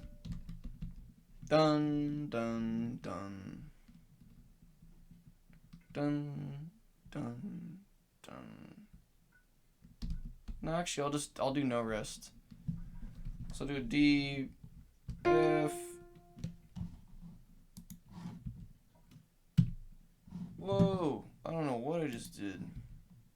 Oh my golly. Whoa. Okay. Now we're back in notes. F, A. But I want the A to be a half note. So simple. Oh no, I don't want it there. Oh god, not there. Okay. Right there. So now I went D, F, A. Dun dun dun. And now I'll just go from before my D, and I'll just go. Yeah, I'm in eighth notes. E, F, G, A, B. You see. Okay. So that's kind of taking us from D, F, A. There's that one note difference. Let's see how it sounds. Might sound weird with that. It does sound weird. Let's think more in harmony instead of whatever I just did. Okay, so now I did D, F, A. I could always just go up a third from there. I could do F, A, C. Or I could get a little more creative here.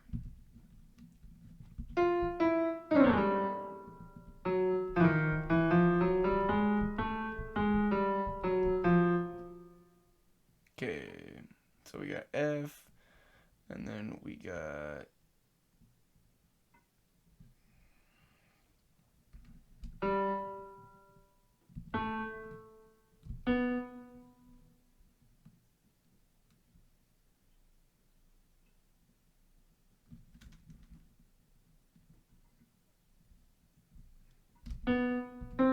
Yeah. Yeah, so I'll do that. F, G, A, B, C. So basically took this, and I did, instead of just F, A, C, I did F, G, A, B, C. I hope I'm not going too slow for anyone, because I'm going pretty slow. I'm kind of a beginner, and I think this is good if you're a beginner, because this could probably help you. That's a little weird. I like it weird. Okay, so let's keep that. But I did go, yeah, F, G, A, B, C. Wait. Yeah.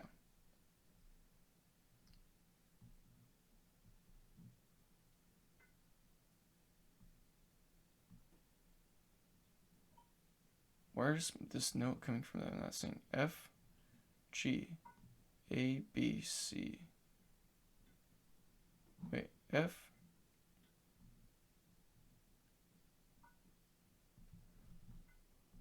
Oh, because there's two B's. I'm like, something's wrong.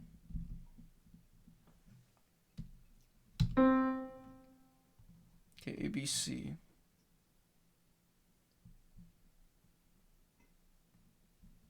I don't need anything there. It's good the way it is. Okay, good the way it is.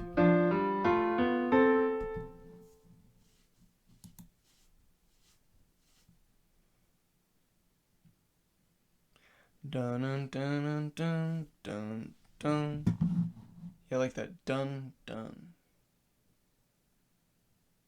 So that dun could just be, I guess, the fourth. I'll just do FAC.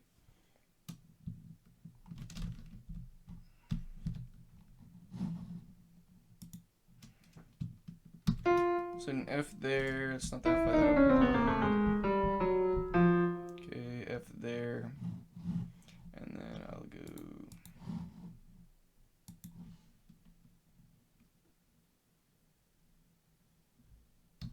Yeah, that's what I'll do.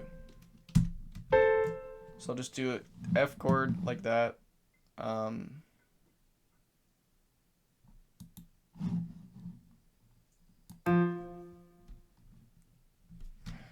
Is that good, or should I do an inversion?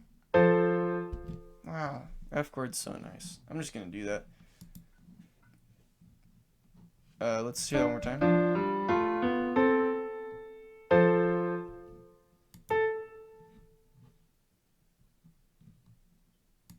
Oh, that wants to be here. That wants to be there. Okay, I see. Okay. Now I'm going to change this to a quarter note, and then I'm going to do this. Yeah, I guess that wants to be there. Okay, so that's cool. That's all cool. Okay.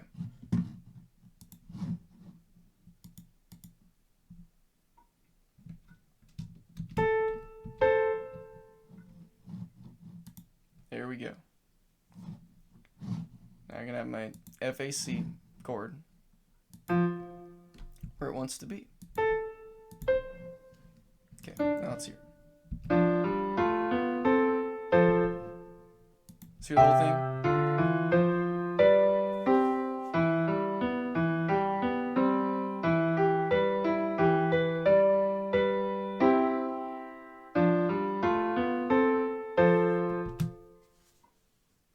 See? So now it's building up. This is why I was doing this. It's building up to where I want to do this counterpoint on now. Okay. So that's why I created that little part. So it's kind of like, what's next? Okay, let's create some familiarization. Let's do that same pattern that I did, which was the DFA, DFA, and let's change it up. Oh, or was it EGB, EGB? Oh, yeah, EGB, EGB. My bad. And now we're going to do C, G, C, G, and then we're going to do above it FAC, FAC. Okay, so I think this should sound a lot better this time. But just doing parallel fourths. I don't know how great it's gonna be. Let's check it out. I like that C. We'll keep that C. That's the C we're gonna use. Okay? Okay. C, E, G, C, E, G. Dun-dun-dun, dun-dun-dun.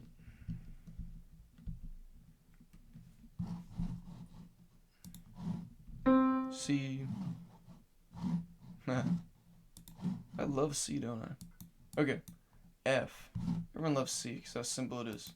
Don't hate on me. I think C is so great if you're beginning, like me. So you can really just like not have all the sharps and flats. You can really just think about what you're doing. Full send. Okay, so now I'll do another that, and I'll just do an F. I have a C and an F. It's just a fourth difference. It'll probably be very nice. What happened there? Oh, see, this always... It was my fault, but I'm just thinking, how did that just happen? Okay. Yeah, I want it up there. That'll be nice. So did I do the effect?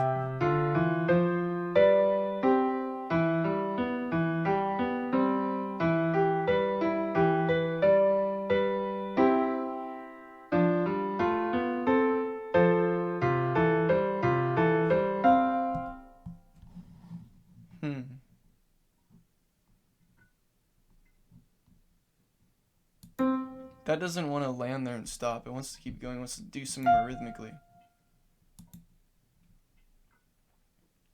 So C, E, G, C, E, G.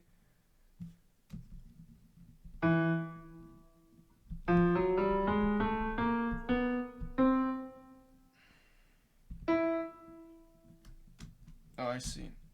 I'm in that. Quarter note. Okay, so C, or, yeah, eighth note. Come on, then. Is it not adjusting?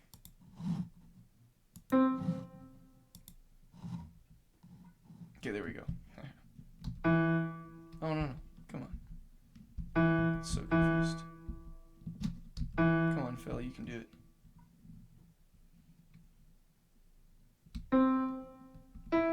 Oh, there we go. Okay. Jeez. See how that sounds. I'm gonna keep ascending it. So now from here, I'll do F, A. It almost seems like it wants to go down though. To me, how I heard in the beginning, but I didn't do that.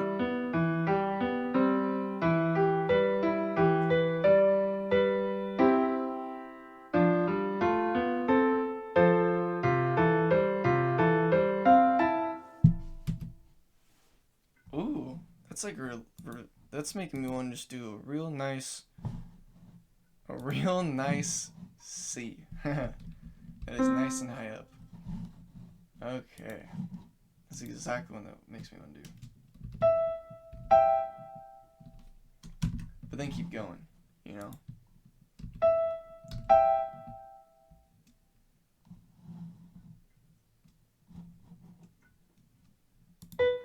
That rest wants to be there. I think I just want to go up to the next measure. So just again to hear the end.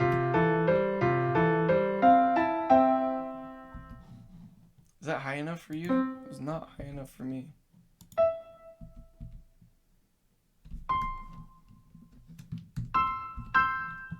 Oh, that's what I want. Why didn't I?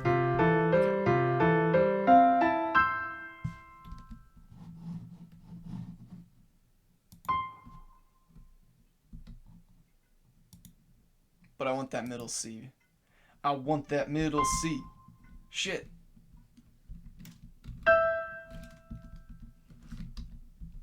Fucking. Oh. It's far in the video. Didn't see that.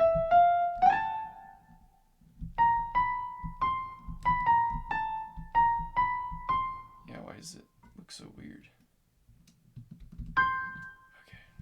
Just looks weird to me.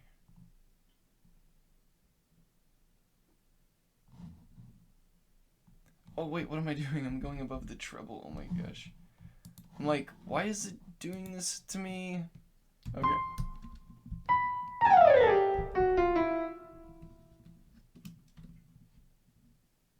Yeah, I'll just do middle C on the bass, and then I'll do, yeah, and then I'll just do yeah.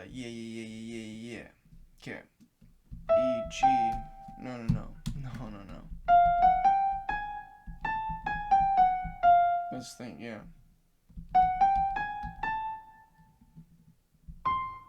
That's what I thought.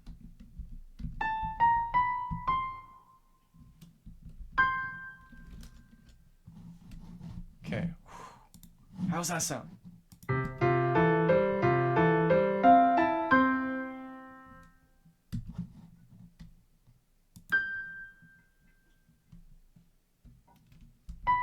Oh. I want to add the 7 on it. Wait. Why does it look so weird?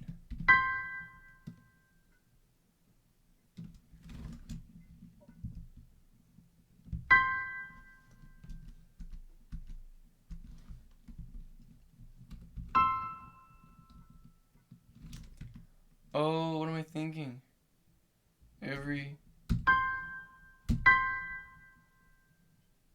Why does it look so weird? I don't know. Okay. There. I did a 7th on it, but I don't like it. I don't like it just how it is. I'm just gonna have to move past my unliking of this and just deal with it. Cause it's what it is. And it's gonna do that. It's not gonna do that. I don't like it. Okay. Delete. Dun, dun, dun, dun.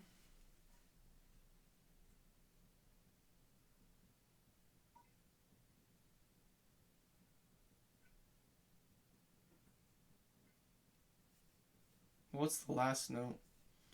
Being played. Okay. Nice. Okay. Oh yeah, one more thing. How do you do that? Okay. So E and A. Okay. Let's see.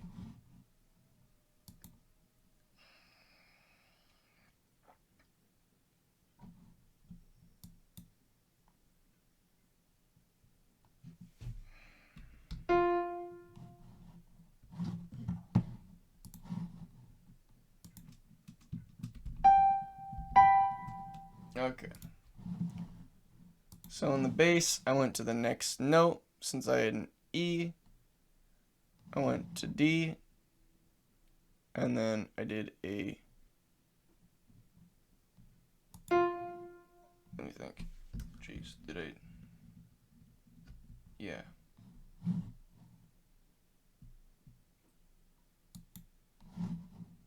I just totally blanked on what I just did. So I'm gonna redo it again.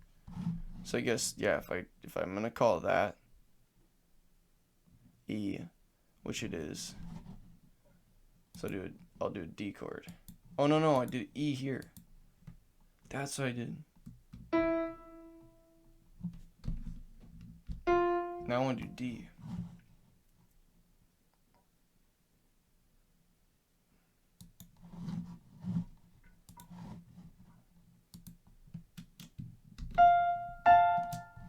How's that? Because that's where it was ascending up to.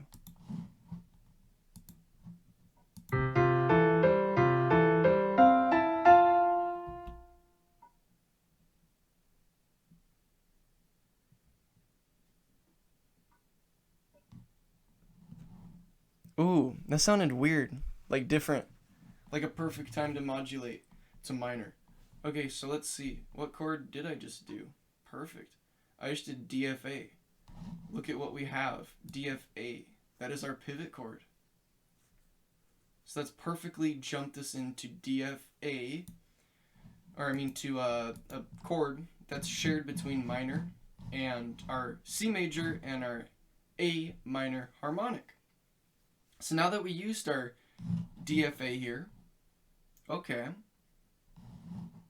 let's go from there. Let's see what we actually went on. We went on our 4 chord of our harmonic minor. So from there, let's just start doing a melody on A.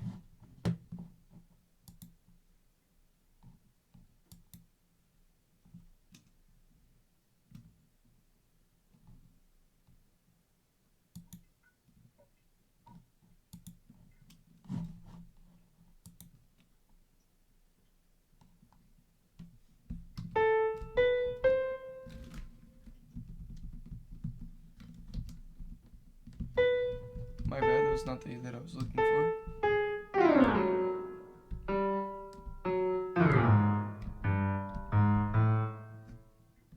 I don't know if I want it there either. Okay, I'll just do my A here. Okay, so I'll do an A here, and then I'll do kind of like A, B, C, E. Dun, dun, dun, dun.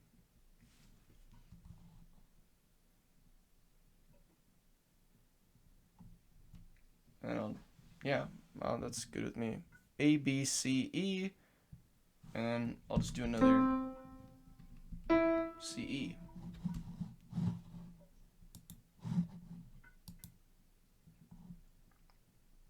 And then from here, I'll just go up. I do like going up thirds. Yeah, going up thirds sounds nice.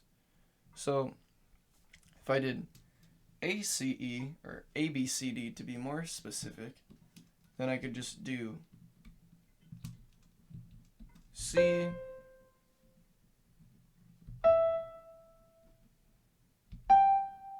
C, E, G, and these are both missing something here.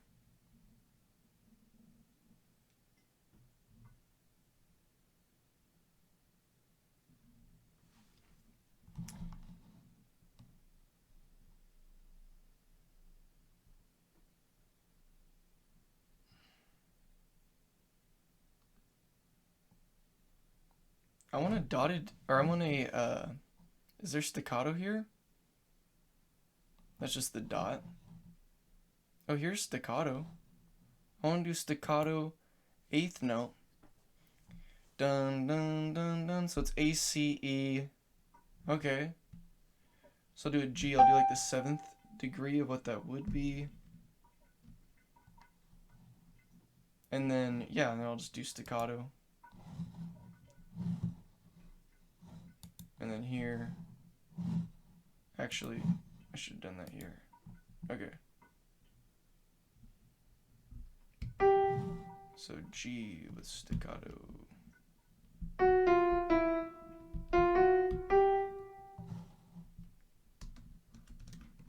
My bad if I'm slow. I'm sorry. Okay. G with staccato. G staccato. I'm gonna go here. Take this note. Since I went G, I'll do B with staccato. And then there's that rest after.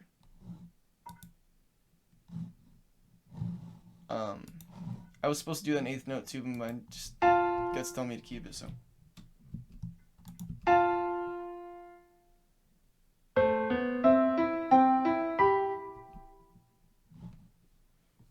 Now we are sounding a little minor.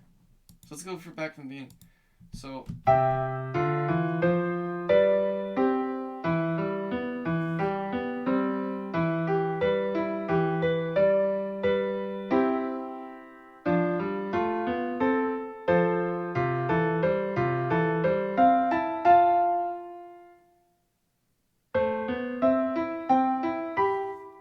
I kind of like that pause. It's kind of like a, what is it going to keep continuing, and then yes, and then it's in minor.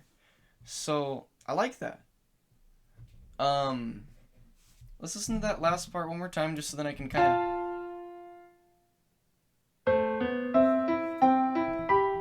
Dun, dun, dun, dun, dun.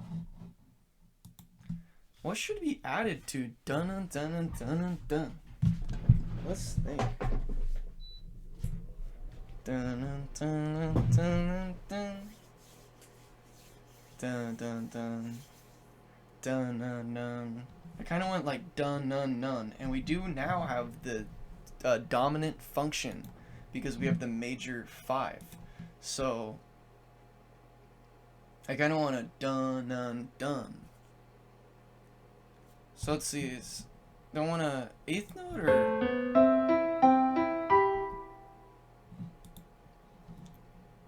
Dun dun dun dun dun.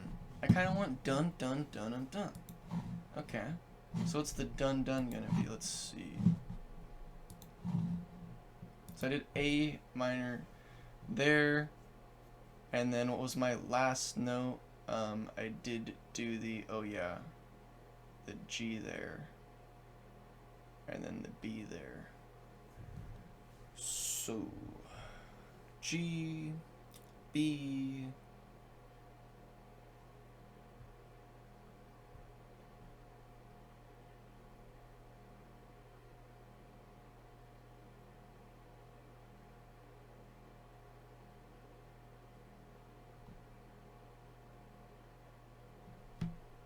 I kind of want to do a borrowed chord. I want to do my second. So I want to do BDF, but I'm going to do BDF sharp because I don't want a diminished. I want to just a minor. So okay. So B, did I type? Oh, okay, that's not the right one. Perfect. So now I want to do a B. Yeah, I'll do a B, B, B. Okay, so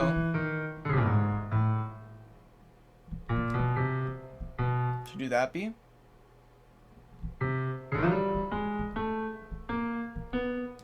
It wants to be there. Okay. So do a B, D, F sharp. So now go here. D. No.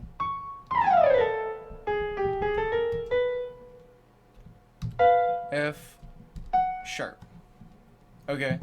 So now instead of a tritone, now we just have a minor B minor, which is a borrowed chord from a parallel mode, from a parallel scale, but we're in minor. Nah, it's a borrowed chord. Okay, we basically are taking the same chord, a BDF, but in a different scale, key, or mode. In this case, it would definitely be in a different scale, but I don't need to get into that right now, but that's the gist of it. So we did our BDF sharp, so we borrowed that chord, and yeah, okay. I was gonna explain more, never mind. Never mind. So BDF,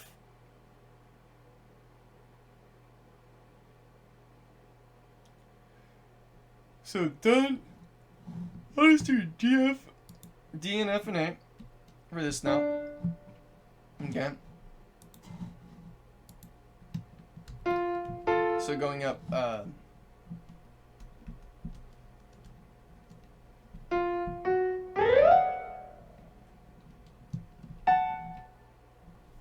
so just going up another third. So I was at DFA or BDF. Now I'm at DFA. Okay, see, DFA. Yep.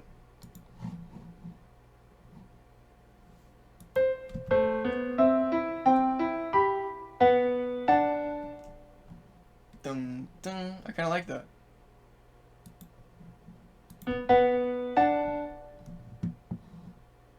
And then it's gonna go E, G sharp, B. Half note. Let's see how this goes. I think this will be a little bit of a surprise. I think it'll be good. And I'll keep it going up like that. But this one, just go. I want that down here. G sharp.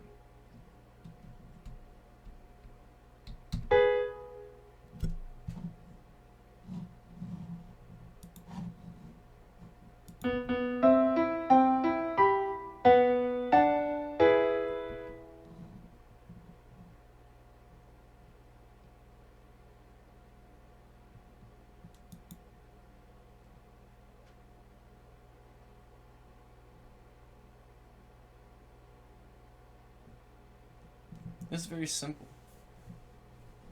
I guess like it's not like it's just my own thing, I guess. I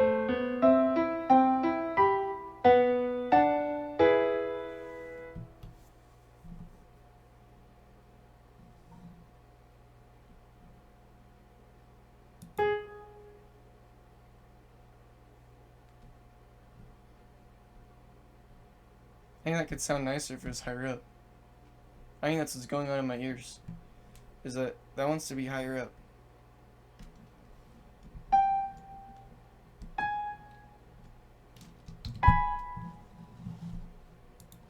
How's that sound?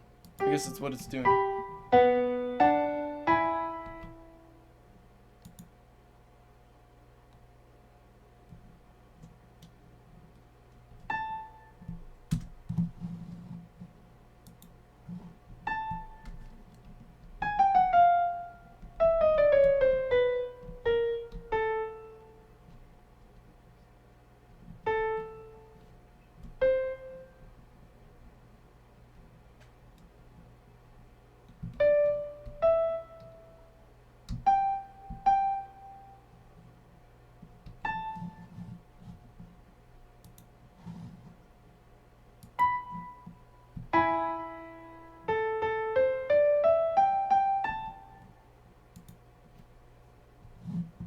That's a fucking motif of the song.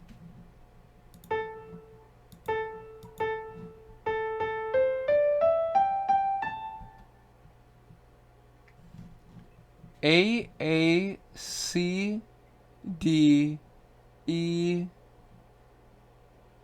G G A. Fuck yeah. It's kind of cool.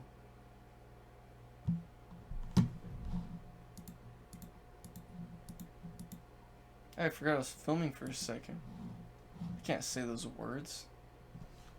I was about to grab a pencil and write that down. I'm getting tired. Oh, it's 12. Okay. So.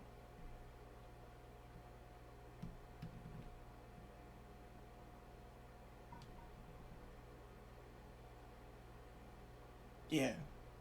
Let's just keep it going. Okay. So what did I do there? So I did A cap A C D E G G A G G Z G G A. Okay.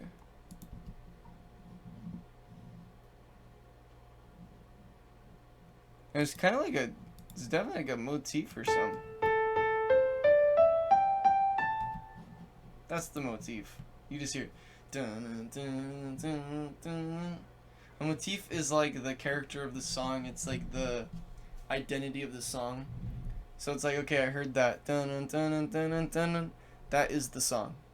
So I'm gonna make that like that'll pop up.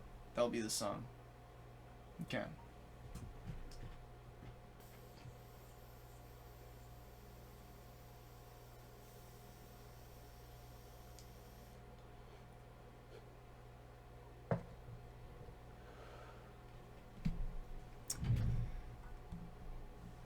Dun, dun, dun, dun, dun, dun, with ABC. Or ACDEG. I don't want to go. I guess I could just go a third. Third below? Or a third up. No, yeah, a third below because I'm on the bass. Third up would be. Then it would be. Yeah, third down on the treble. Okay, so. Note wise, we're going to go a third down. Because we're going to be on the treble, we're going to be lower. So it's going to be as if our bass, so we're going to be lower. So it's as if our treble will be above that. I just made this so confusing. Okay, so let's just do it. So I have A, B, C, D, or A, C, D, E, J, G, A. Okay, so we have A, we're going to go 2/3 back. So A, G, F. Okay, so we have F. Cool. Let's do a different F. Let's do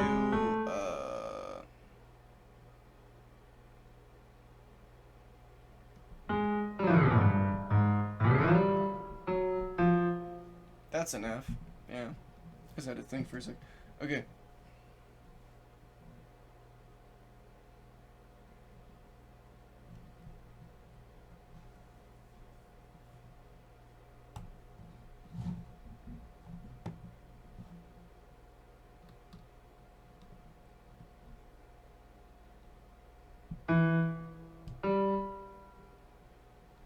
Creating like an F chord. Or wait, what did I just do?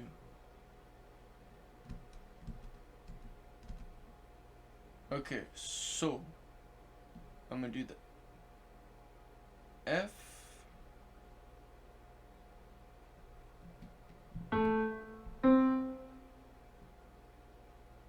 I'll just do an F chord like that. And then and I'll just do that now. A B. F-A-C-B.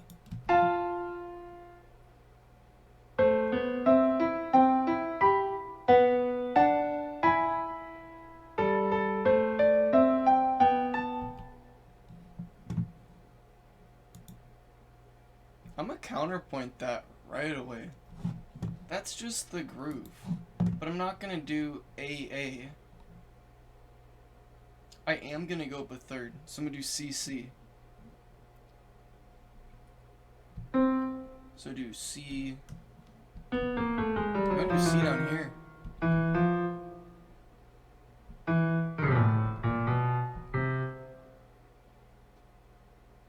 I guess that's the C that I have. Okay, so do C,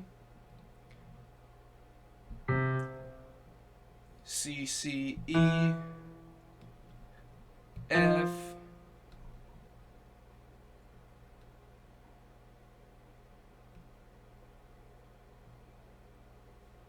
oh wait, C, E, F, G,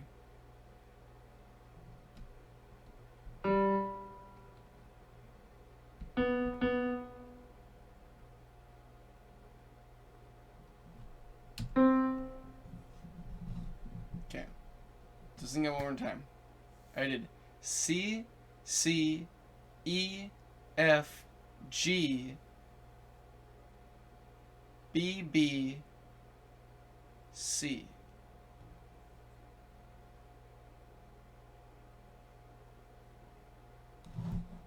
That all makes sense. Okay.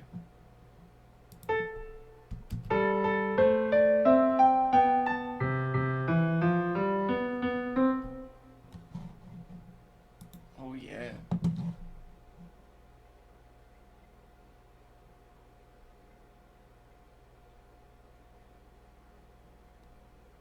Yeah, I'm gonna do that. And then the next one's gonna be like different.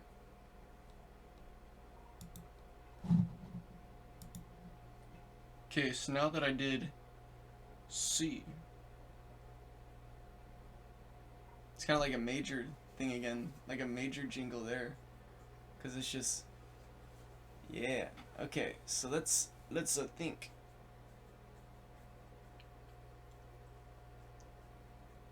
How can we make it more minor? Oh, kidding me? I didn't do any G sharps. So now we get all the G sharps.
completely different with the G sharp.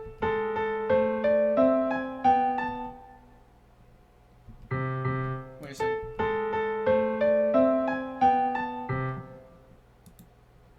Those are not supposed to be different notes.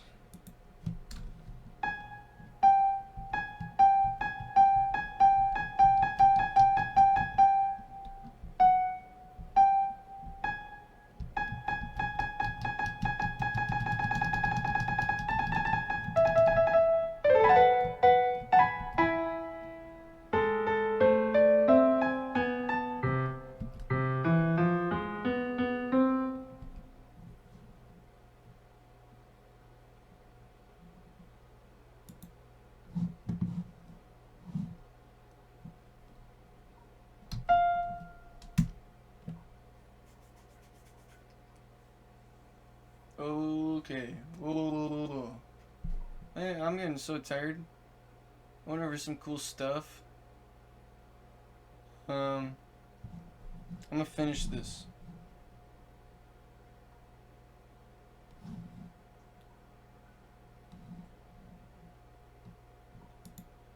See, I was in C. Some C.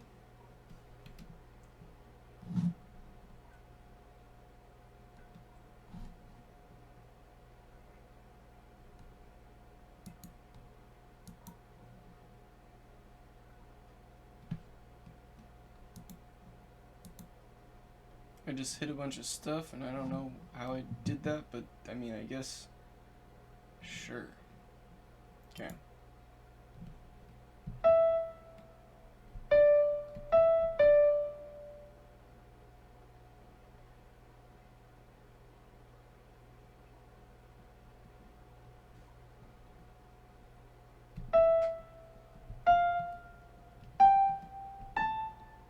E, D, E, D, E, F, G, A. Okay.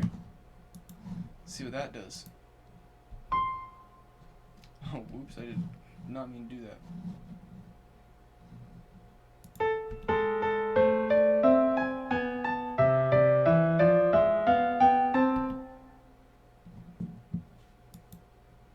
I like it.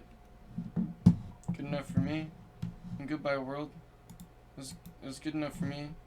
I'll save the piece. Be happy.